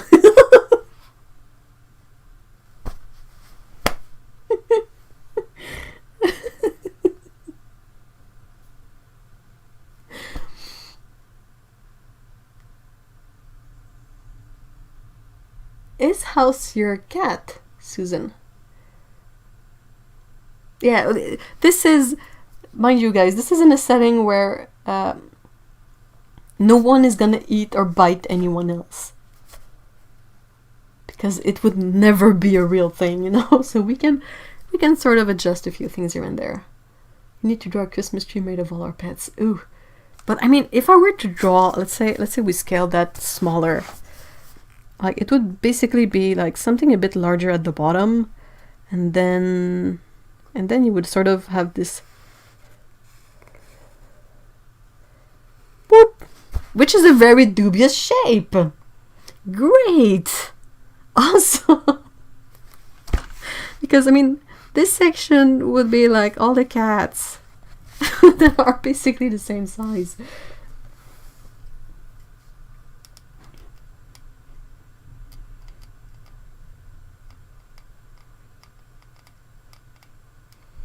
Also, FK, no claws, kitties, no claws. House is my ragdoll. Why would you have to muzzle House then?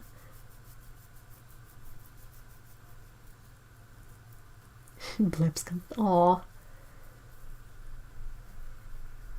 No, Jet's still gonna need a Hannibal. That's so grim. Yeah, the lines don't help one bit. I'm sorry, there's no rescuing this shape. Never.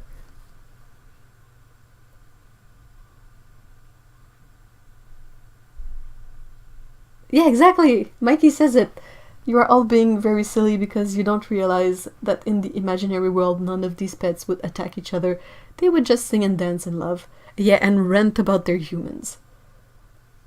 That's a rocket ship, guys. Oh, that's an excellent throwback to Death by... What's the world? Dang it.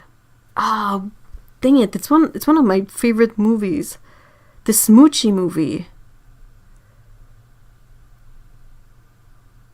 I'm absolutely blanking on it. Death to Smoochie. Thank you so much. I've been trying so hard to find that movie and I can't find it. But at some point, yeah, the one of the characters has to be really creative when he gets handled a pan of cookies like this during a live event, and he's like, "It's a rocket ship!" or something, and oh my gosh, it's so funny. It's such a stupid movie with Rainbow Randall, aka Robin Williams playing a bad guy, but an absurd bad guy. I miss that movie. I really wish I could find it. I'm gonna leave myself a note to look into this. Death to Smoochie. Oh, it's such a stupid good movie.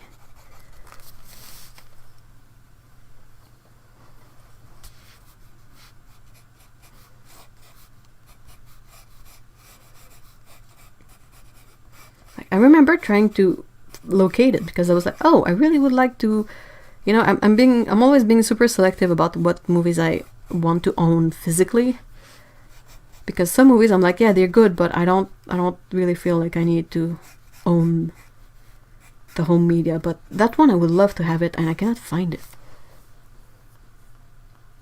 It's one of my favorite, and it's seasonally appropriate. Yeah, you know what? That might actually fit in with, you know, sometimes people will ask you, what's your holiday movie? What's your seasonal movie for the winter?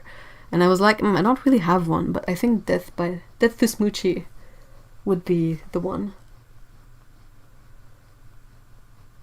So Lana says, oh, I might have a nice story. We had 2 vet visits this week, and on Tuesday there was another dog before us, and the other dog was so scared and angry that he tried to bite, and his owners couldn't control him, and Dante was just, dude, what is all the fuss about? Aw.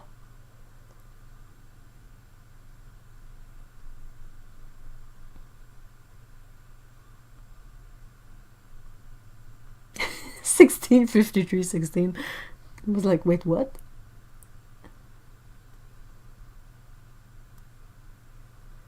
Oh yeah, Robin Williams.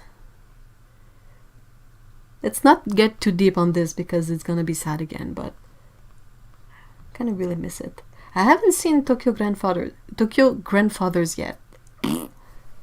That was trippy. That's the is it the Satoshi Kon movie?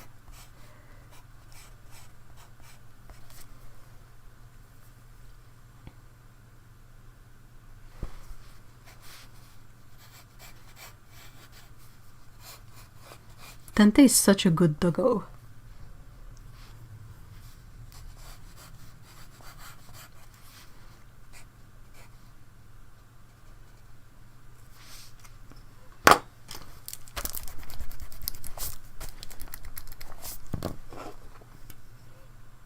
Still can't watch anything with Robin Williams, and I'm not. Aw. But I'm so sorry, that's sad.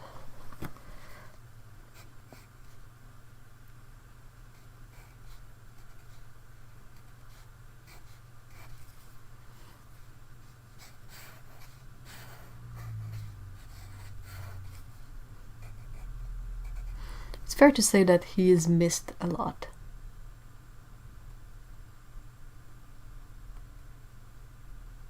Him and Alan Graveman. Oh yeah, that was another crap year. I think, was that 2016? I mean, this being 2020, we're like, but we've had some difficult situation recently.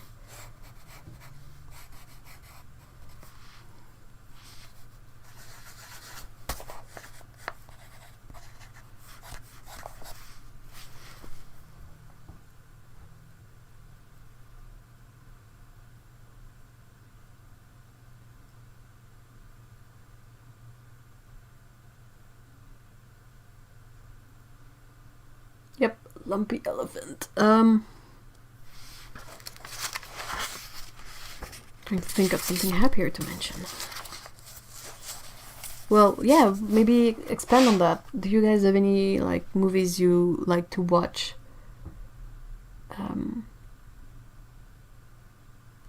Do you guys have favorite movies to watch in the holiday season?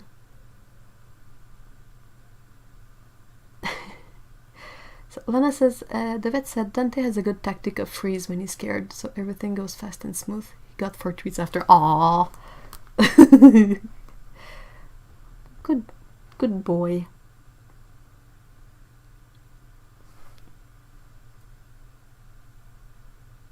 Nightmare Before Christmas. Oh, that's a good one. Rocky Horror. I have yet to see Rocky Horror Picture Show. I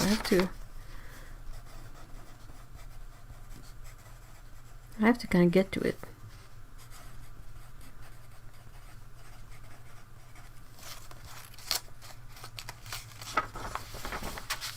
Is that a movie? But my mom and I were watching his Dark Materials yesterday. Is it something you watch regularly this time around? This time of the year?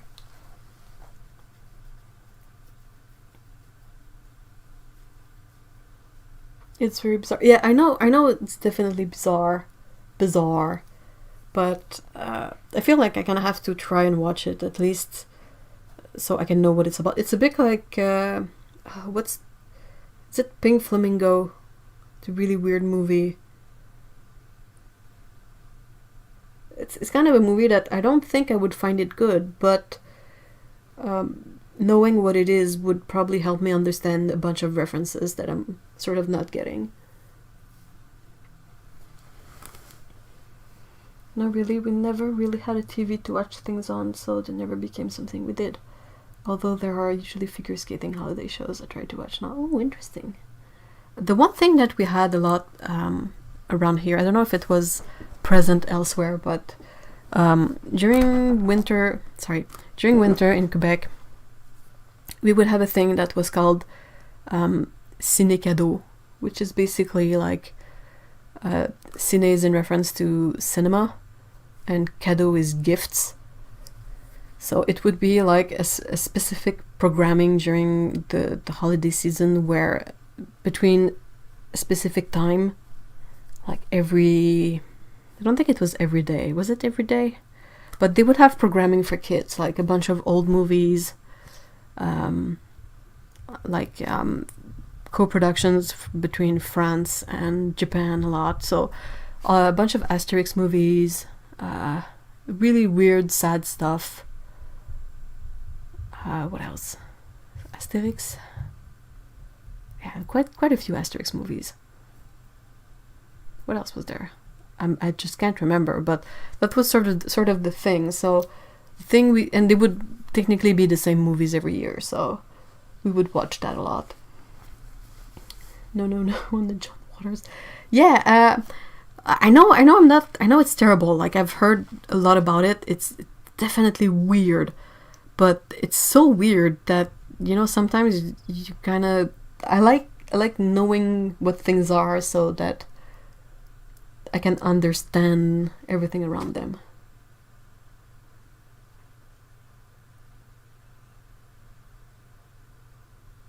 So my mom and I just finished watching Prison Break on Hulu. It was really suspenseful and had a lot of explosions on like stuff like that. I approve. Yep, my brother got us into it, and it's a holiday tradition. Oh, that's really cool.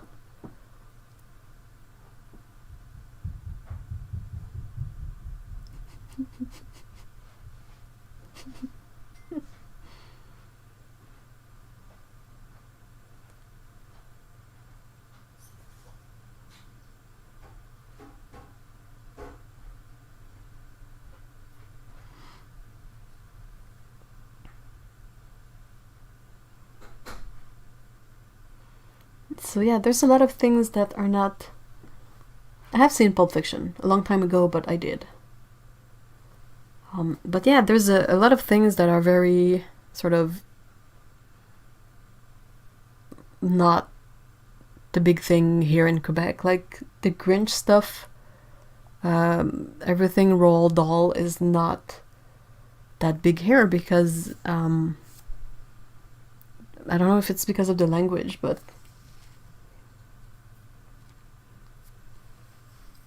so it's a lot of things like the Rudolph, all that stuff is not that present.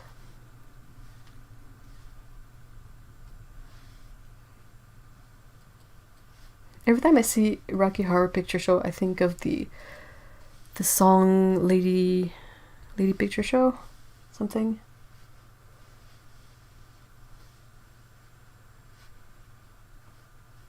Hold on. Yeah, the one book I had that kind of feels a bit Christmassy was a book on gnomes that was from Europe, definitely.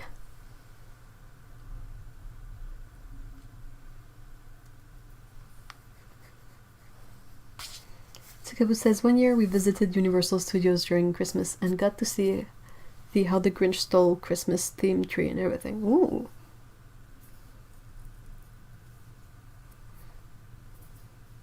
Hey, Jill! Hi!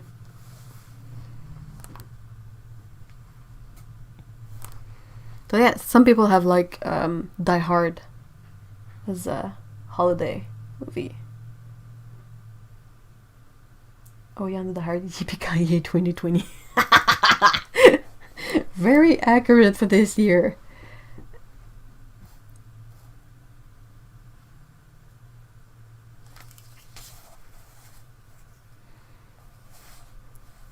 my hand's been idle for a bit. I'm like, what else?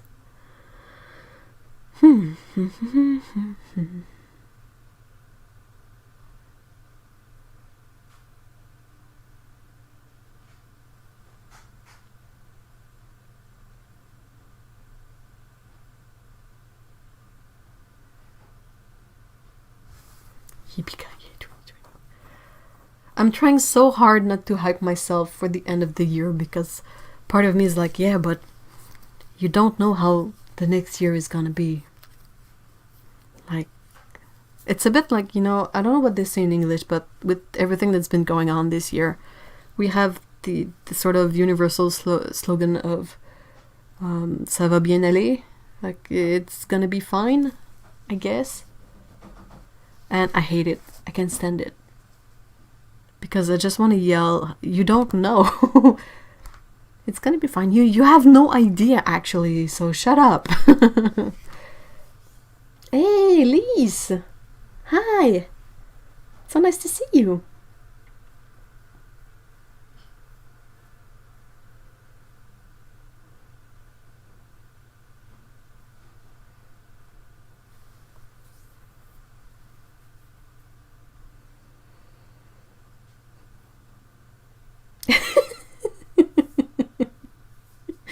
Kuni says, I have Yippee-ki-yay 2020 written in the margin of my planner for that week.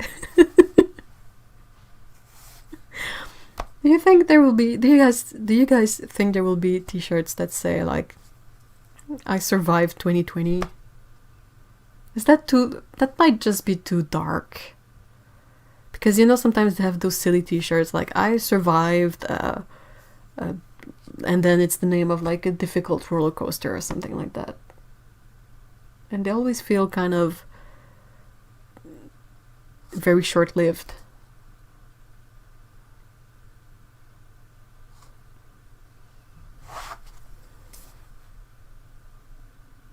Or maybe a t-shirt that just says 2020 sucked would bring it about. Have you guys been experiencing this feeling where you watch TV shows that were made a couple of years ago, and like someone will get close to someone else to whisper in their ear, and you're like, ah, too close, distance, you have to distance, and you're like, oh no, wait, hold on, that's, first of all, that's fictional, and then that was made in 2012, so they didn't have any notion that 8 years from then it would be what we have now. I'd be surprised if there isn't one out there already. Good riddance 2020. Though I don't want to. I'm afraid of jinxing it, like being too happy that 2020 is gone and then 2021 starts with something absolutely dreadful. Can you imagine the future history lessons? I'd be curious to know.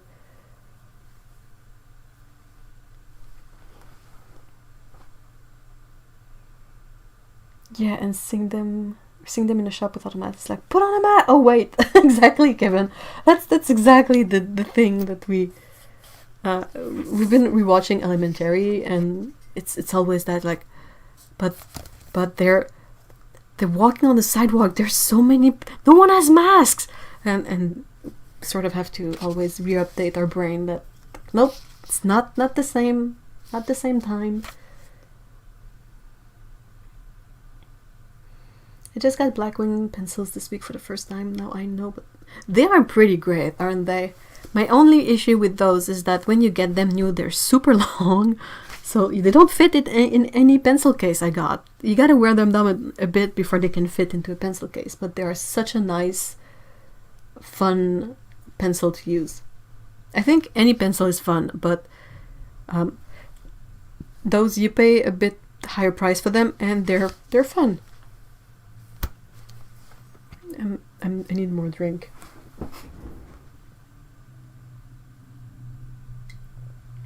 Because yeah, I feel like every year since 2016 we've been saying like, oh yes, a new year, that's gonna be better, and every time it's not what happens exactly. like a party or disco scene so out of this. Yeah, they go into a club, a super crowded club where everyone is sweaty and dancing, and you're like, but what? Oh wait, okay. I'm not a graphite fan, so I save a lot of pennies not buying. Yeah, you can. I mean, many pencils would do a great job, but if you decide you want to try a Blackwing, or if you're given Blackwing pencils, you're gonna enjoy them pretty much too.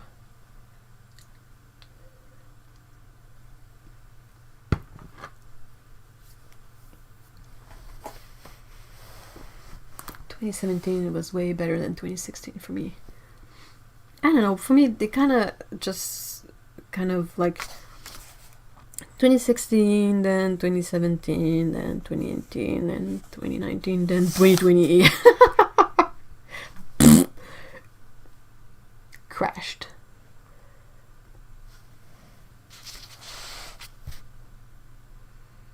Well, the thing is, I don't like to say that. I understand what you mean, Dan, when you say that you're not sure things will ever go back to normal. I don't like to say that because for me, normal is a really relative concept. So it's like things are gonna become easier, and that will be the new normal. And that's it. Let me make something out of that line.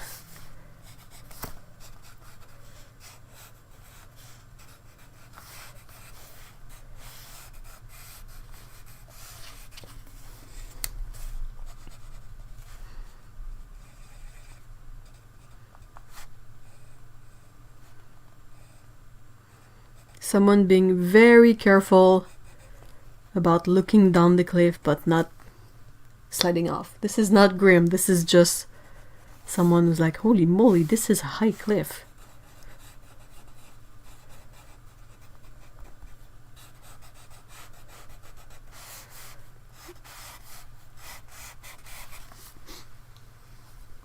Oh, I got some Holbein coloring pencils on your recommendation. Oh, I'm so excited. I hope you like them, Otto. I really hope you like them because I thought they were amazing. And you saw that I have mostly colors from the pastel set for now, but oh my gosh, they were so nice over watercolors. They were the only lighter colors I have between all my ranges of pencils that really left a good mark on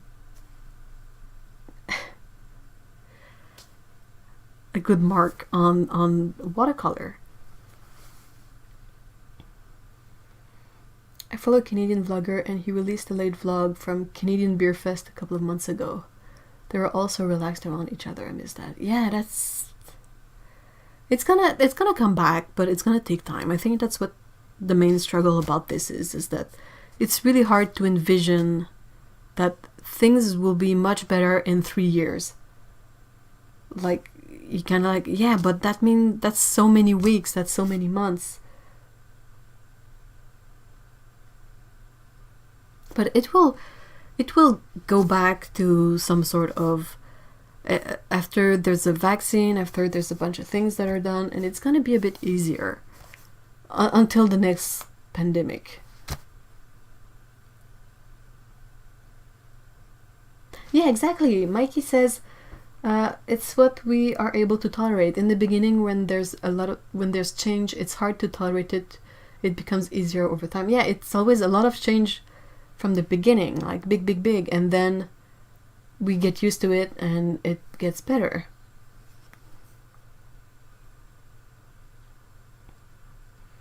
Like, I think even though social distancing will end, I think people are enjoying having more personal space. It depends. Some people are really missing out on seeing other people, and then some people, like maybe people from the crowd here, where we're perfectly fine being on our own. So I'm like, if things stay like only available online and that you can order from all the shops that made the transition, I will be perfectly fine with that.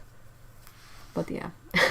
Yeah, I could have made this lewd, but I decided not to. This is my sketchbook after all, and I kind of have to live with it.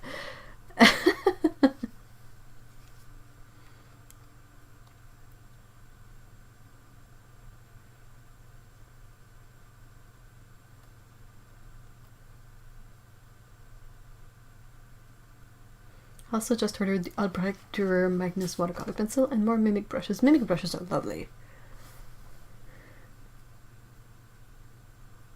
Yeah, I agree. Otto says, in a weird way though, I feel more connected and united across the world than any other year because we're all going through the same thing.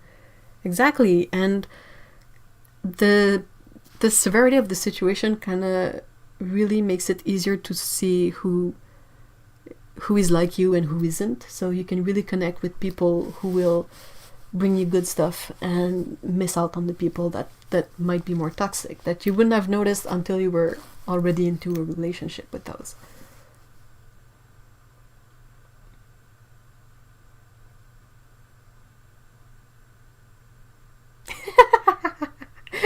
Lee says, I can tell you all what to. I will be very happy giving 80% less hugs than before after this. That hugging business had taken over way too much. Oh man. I will hug people, but only specific people that I know it's okay to hug.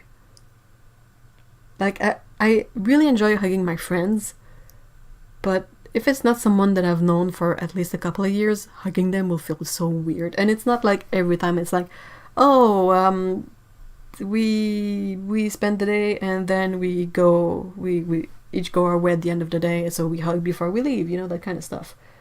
But hugging for hugging, I only do that with Mr. E.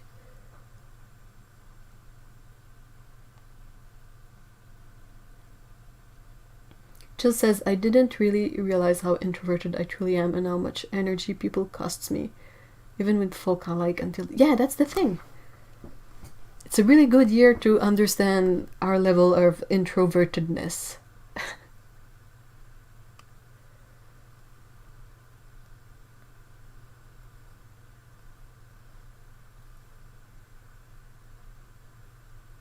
I will. Of course I will hug you, Otto.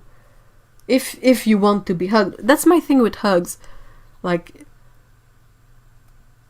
random people hugging me it's a big fat no, but people I know, if they are okay with being hugged, I will hug them. Like my close circle of friends, I know some people don't really like to have hugs, so I will never hug them. But if someone wants a hug, I will hug them. Yeah, I think you would have a hard time, unless you explicitly told me not to hug you, Otto. I would definitely hug you. That would be my first instinct. But I realize that some people out there are really uncomfortable with that stuff, so I don't want to hug them and make them super uncomfy.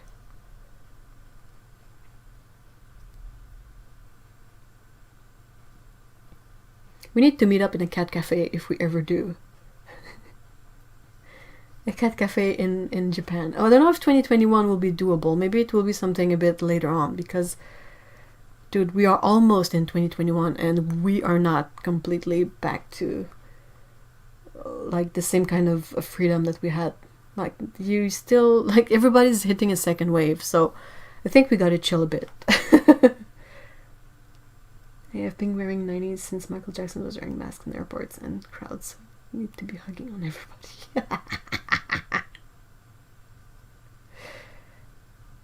Yeah, that's the thing. The one thing that I hope that will stick after this, though judging from what we can see people do, I'm a bit dubious, but I hope people will normalize wearing masks. Like, oh, you have a cold, you have the flu, you have whatever virus, you put on freaking masks so you don't, like, let loose all the viruses when you go on the subway or on the bus. You know, that kind of stuff. Like, people do it in other countries already, and it's perfectly fine. Why are people in North America being so bugged about this?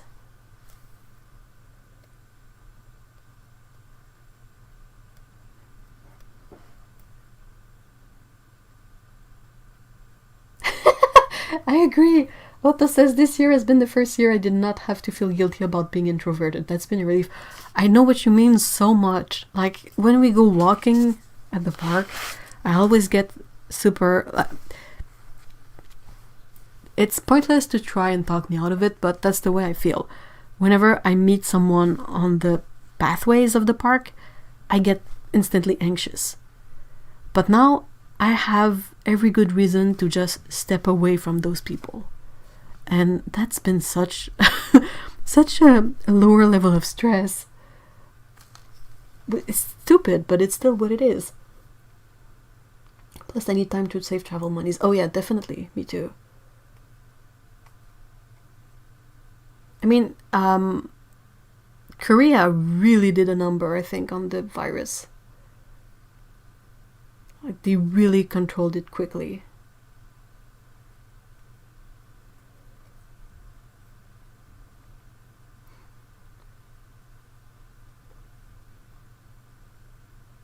I like colleagues entering the office and instantly pulling down the masks. Like, no!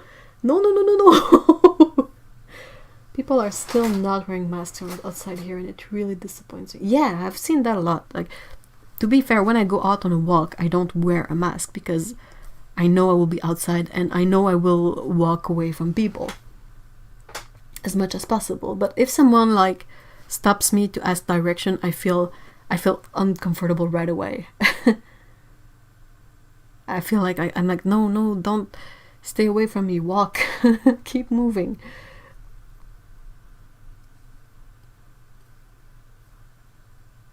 Oh no, Lee. Forgot to take my meds last night. Aw. You get the withdrawal that quickly. That sucks.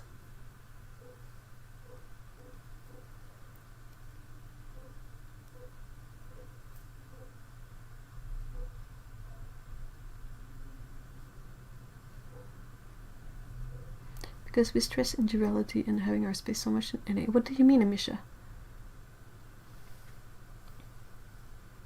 I'm phasing in and out of reality. Oh, maybe you need to take a nap.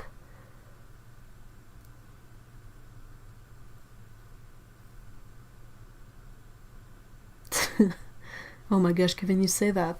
Kevin says you need to be ready for a pandemic, not only getting your stuff together when there's an oil break. They don't get their stuff together when there's an oil break, not one bit.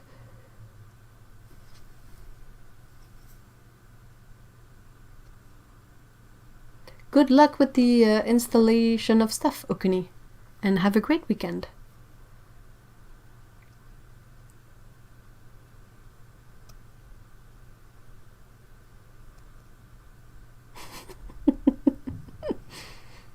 It says one advantage of being the only people wearing masks outside is that people actively avoid us. Fine by us. Absolutely. We've lost a sense of community that makes us look out for our neighbors, fellow citizen. Yeah, but in certain places that was never there. I'm sorry, but in this city, what's the sense of community? Wait, what? No. Maybe in certain areas, but it's definitely not a very common thing. And I think that's a recurring element of most big cities.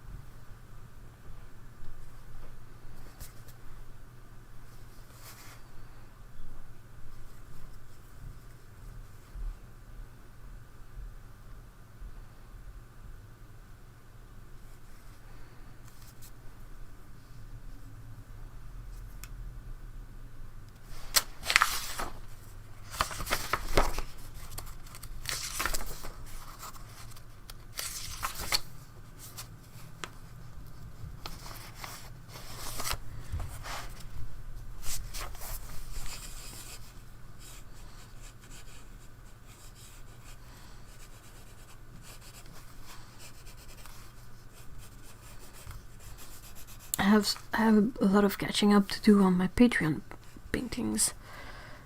So I need to figure out new fox paintings.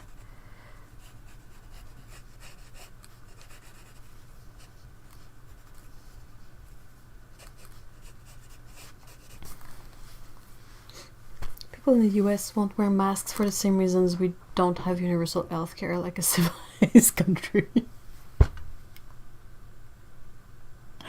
Oh, that's so sad. I mean, it's true, but dang.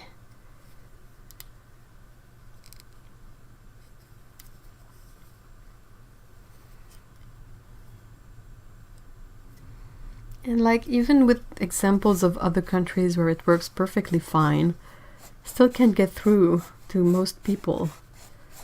Most people, but enough people so that it doesn't happen.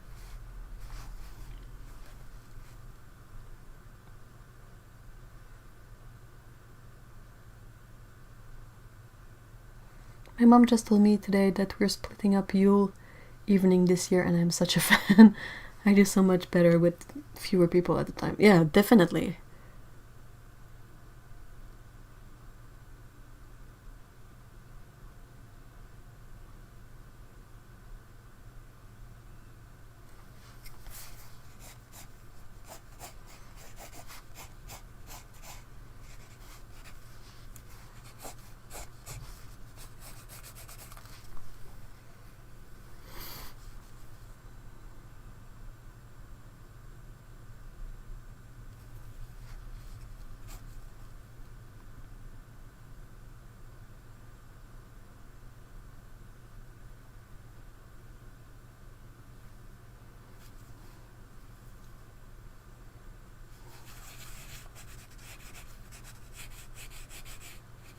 I might finish this live stream soon-ish, a bit, because it's I've been a bit of a difficulty with my my voice lately because it's so dry, and it brings the smoker voice in me, and I don't smoke, so Even here in Ireland, there's mad protests in our capital about lockdowns and masks. It's such a dumb thing to be protesting about. For the life of me, even if I know what people are using as arguments to be against those things, I can't wrap my mind around the mindset of being so unable to adopt a temporary measure in a really specific, special crisis situation. You definitely need a humidifier. Yeah, I might fire up this little thing. I know it's not big, but it's kind of... The office is not big either, and I might just put just regular water in there, not even oil. I have cat masks. I have the prettiest mask, I gotta say.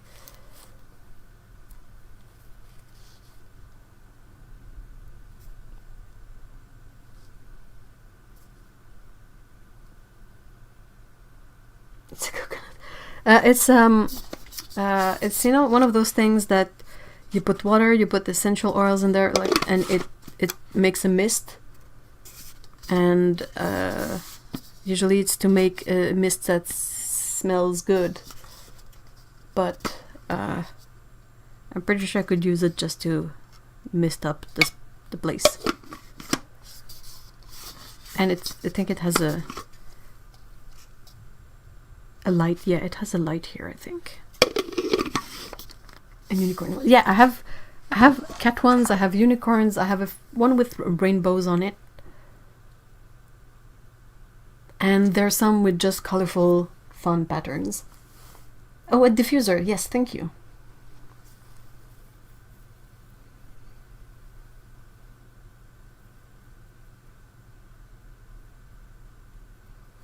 Oh, where did I get that from? Oh, I got it on sale from... I don't even remember, but those are not hard to find by any stretch of the imagination. You just look for a diffuser, and it's plastic, it's not wood, but it's made to look like wood. And that was a really cheap one. And it it doesn't even have a power cable, it has a USB cable. There are some that you can plug in a regular power source and they will work, but this one was like $10. What oils do you use for that? You can use any kind of essential oils you like. Like basically you put, it comes with direction, but you put water in there. Sometimes they will say use tap water, sometimes they will say use what's the word I'm looking for? You know, the water that has nothing in it. Oh wait, I have it here. Oh, that's tap water. What is this one? Distilled water. Yeah. They will say in the directions if you need tap water or distilled water, and you had a few drops of essential oil, and you close it and you fire it up, and it will make a mist. No, I had one before that I would use, but I would mostly use lemon and orange essential oils. But I kind of hate how the smell of the oils linger in this. So I think I'm going to use this one just for water. Nothing in it.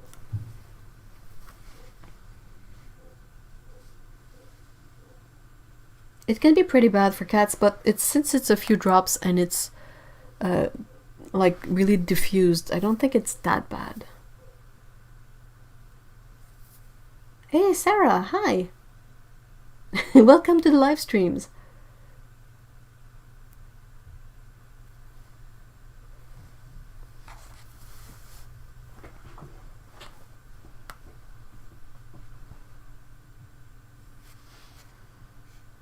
But yeah, I want to try it here on my desk because my, if you guys remember the review I did about the work lamp, it had a USB plug in it. So I think I might be able to just plug the diffuser straight in the lamp.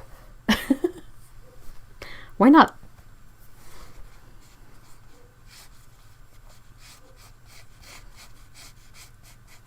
Did you guys pick up on the dog that's barking outside?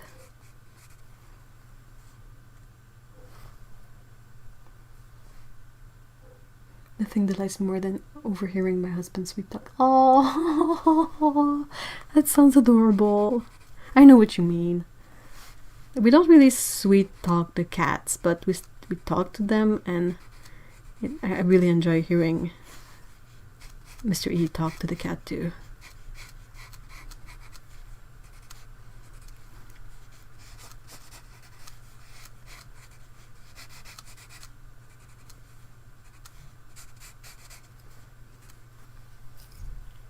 Occasionally we hear the dog. Okay.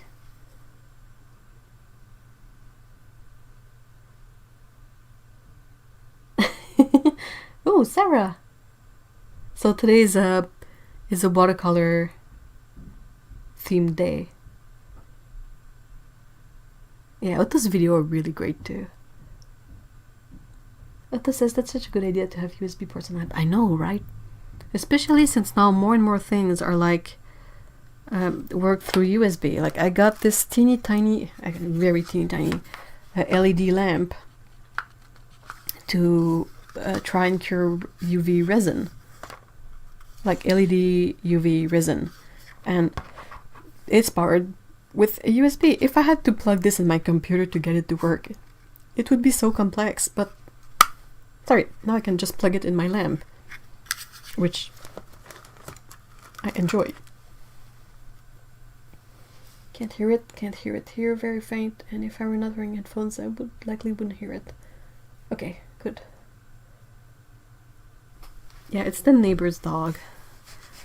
It's not a very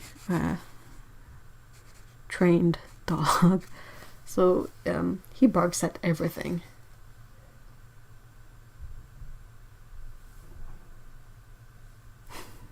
Thank you so much, Sarah. You're so kind. Trying to get my creative juices flowing. Ah, yeah. I know what that is. That's why I've been doodling a bunch of silly stuff on there.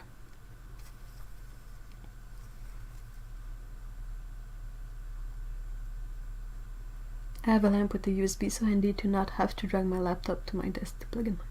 Yeah. I don't think the USB on my lamp is strong enough. I think I tried to plug my phone in it once, but I don't think it was powerful enough for the phone. But it was powerful enough for the small light. The small thing.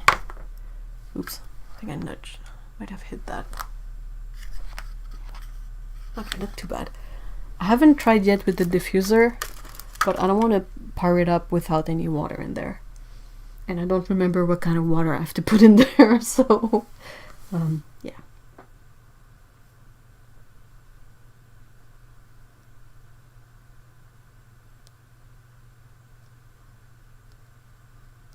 I'm sorry, what? You have a friend who makes Christmas trees based on... That sounds really weird and upsetting, Mikey. Like, what's the end goal of doing that? Except making people super sad.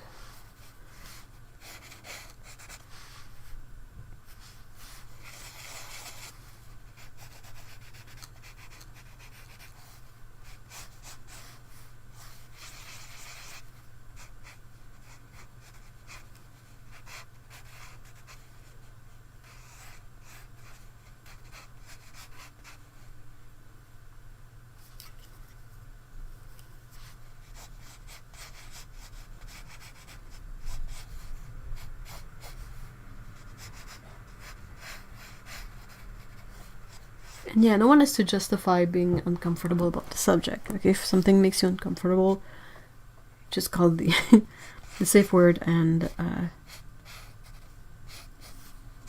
of course, if someone was to say call lumpy elephant on a talk about carrots, like, might find that a bit weird, and I could not guarantee that it would not happen that we would mention carrots again.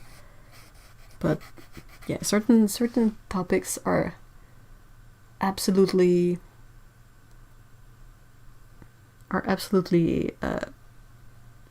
like, it's possible to just never talk about them.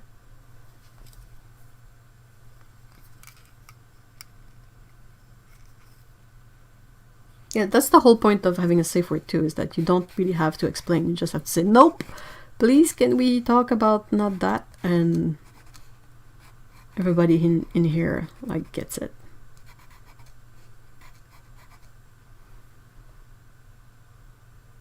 She's doing, oh, but why? Why? That's so weird. Why would... I understand, like, paying homage to a thing, but I wouldn't be able to live with that kind of thing for the whole of Christmas. Like, if it was just 5 minutes on a day, like, okay, we pay homage, this is like the X minutes of silence for this thing, and then we sort of try to focus on happier stuff. It's just, it's really weird to me. It's not something I would do, that's for sure.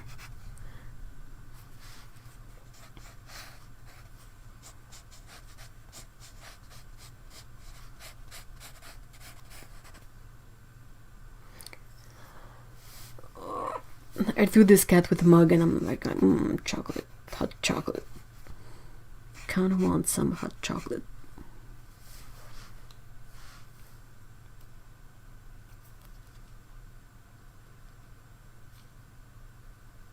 The cat in the top right.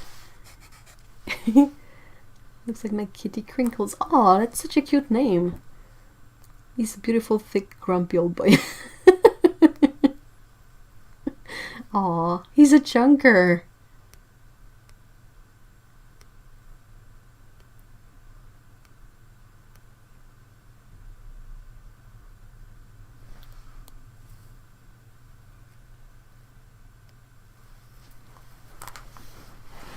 Ooh, hot chocolate sounds good right now. Right, I know.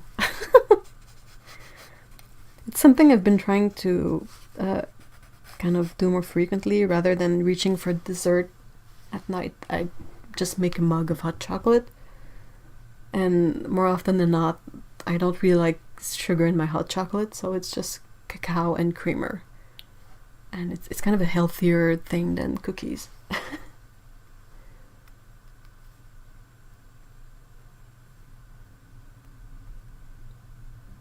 I made nice spiced hot chocolate. Ooh, what do you put in terms of spice in there? And I agree, although Crinkles is such a cute name for a kitty. Girl, I can find the right green I'm trying to mix. What are you trying to mix, Amisha? You are in the right place for us to help you figure it out. Oh, by the way, Laura's internet fans, she has officially reached 3 kilograms. Huge. That's so small! She's a teeny tiny baby cat.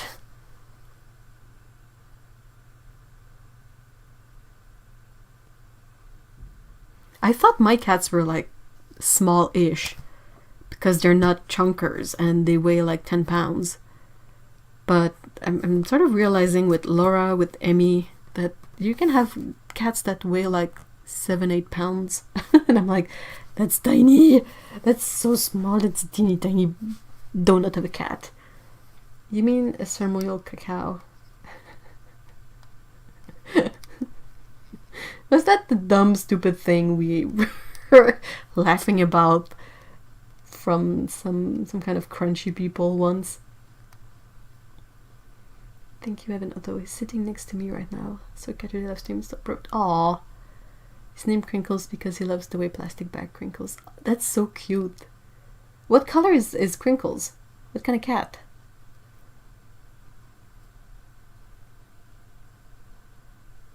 I want a nice deep pine green. And what colors do you have on hand?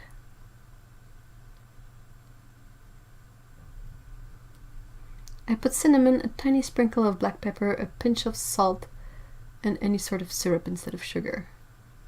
Cinnamon in hot cocoa is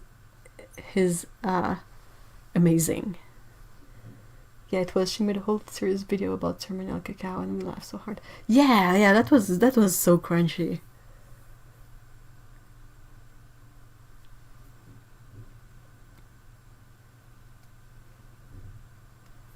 Like, I just make it like that because hot, sweet drinks make me feel weird. There's nothing woo-woo crunchy about it. I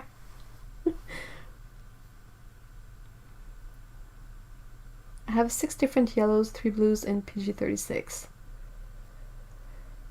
Do you have...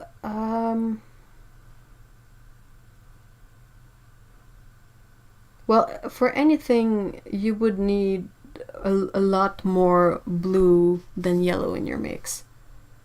And the darker your blue, the better your deep pine green color would be. My Crinkles is 16 years old and 12 pounds of joy. He's an American short hair with a sandy orange tabby coat. Ah! And another orange boy. A lot of your orange cat is fishing money. Ah! Yay! Orange cat family! I love orange cats.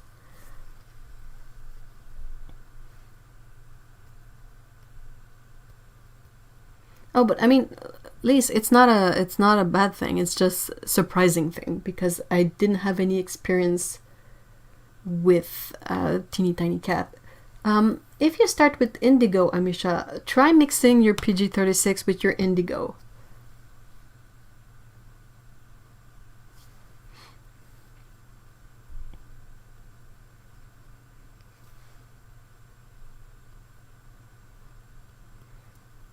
Cacao with black pepper, chili, and orange peel. I can see that it works, it's just not for me. For some odd reason, orange and chocolate and spicy and chocolate are two things that really don't do it for me. Mix a bit of red into your green mix. Yeah, that too. Oh, I know if it's unusual for us too. All of our cats have been 5+ kilograms. Yeah, same.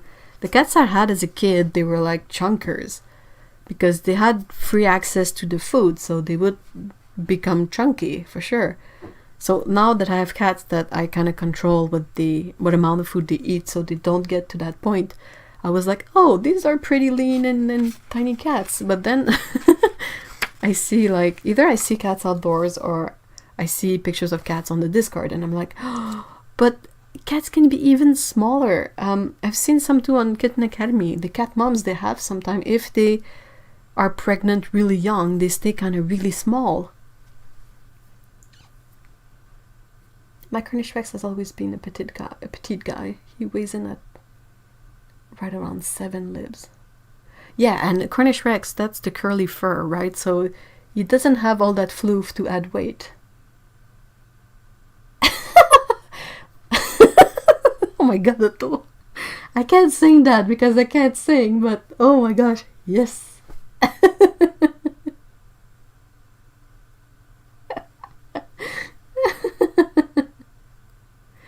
I learned a while back that orange cats are genetically predisposed to overeating. That would track so much with Pico. She is all about food. There was me thinking all cats are predisposed to overeating.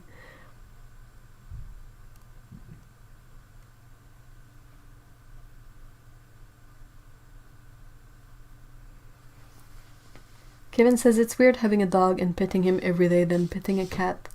Their build and skeletons are so much skinnier, especially if you pet an outdoors cat that expends a lot of energy, so they stay like more lean and mean. Like sometimes when I pet Scout, I'm like, but you're so tiny, you're like a sausage of like fur, but underneath there's just a teeny tiny cat.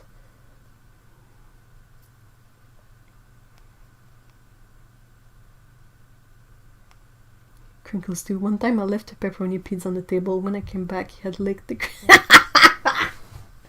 yeah, that's something my cats would do too.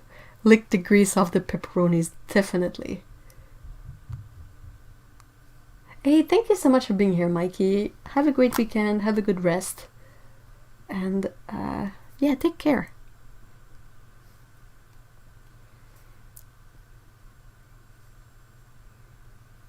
Scout really likes to eat stuff too, but sometimes we are eating things and she doesn't show any interest, while Pico is like reaching for it, which is always really funny. And they're not exactly the same shape. Like, I've weighed them and they weigh basically the same weight, but Pico looks much chunkier than Scout is, and we don't know why.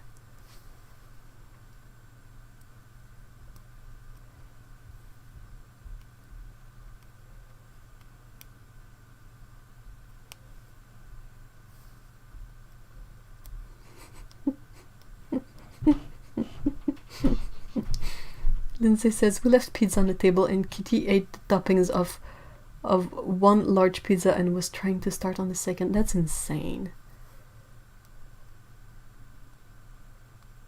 I love discovering a pet's personality. I agree. It's so funny, and it never stops being a thing. Like, you don't reach a point where you know everything about the pet and they don't like evolve. You guys are killing it with the song in the chat. Did you?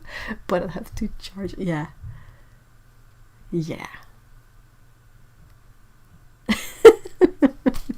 Good grief. Alright, so I think we might wrap it up soon. Do you guys have any questions or any more things you want to sort of talk about before we close this down? I'm sorry this wasn't a very put together stream in terms of arting.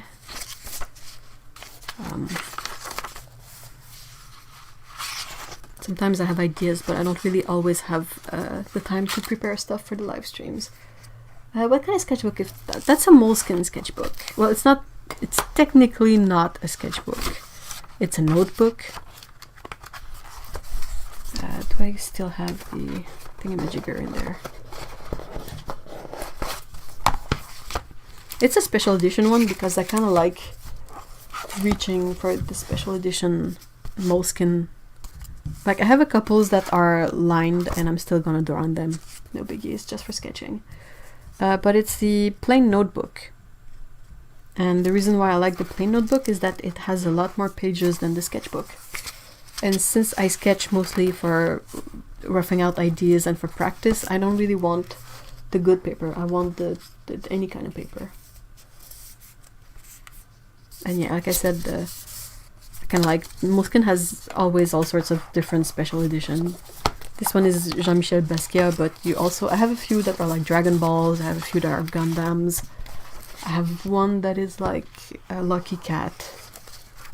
Or, you know, I think I might have one that has Sakura in them, or Pokemon. Like, name it.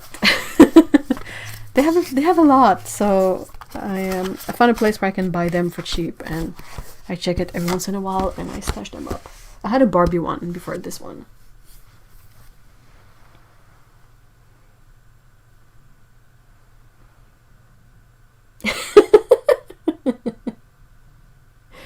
Oh, Lisa, oh, Lisa says also I've dumped my therapist and now I feel a lot better. I'm pretty sure that's not how it's supposed to go.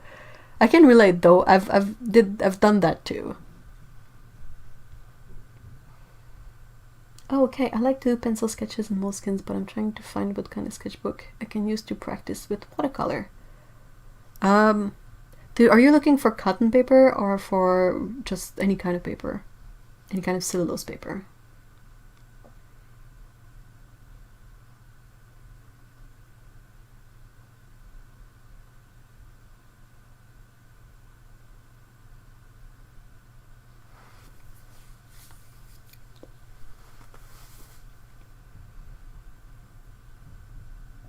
I want to try cotton paper since I never have before.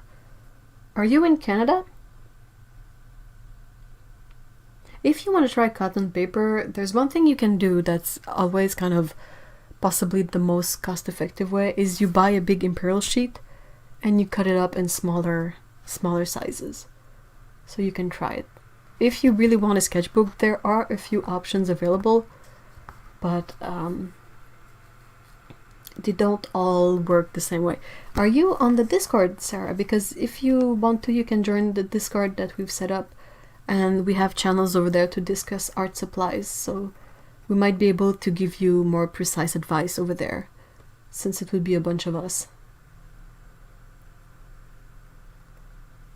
Could be a bunch of us like asking or on answering. I'm not on the Discord that we've been using. The link is just if you scroll up a bit, Lise, aka Prue has posted the link to the Discord.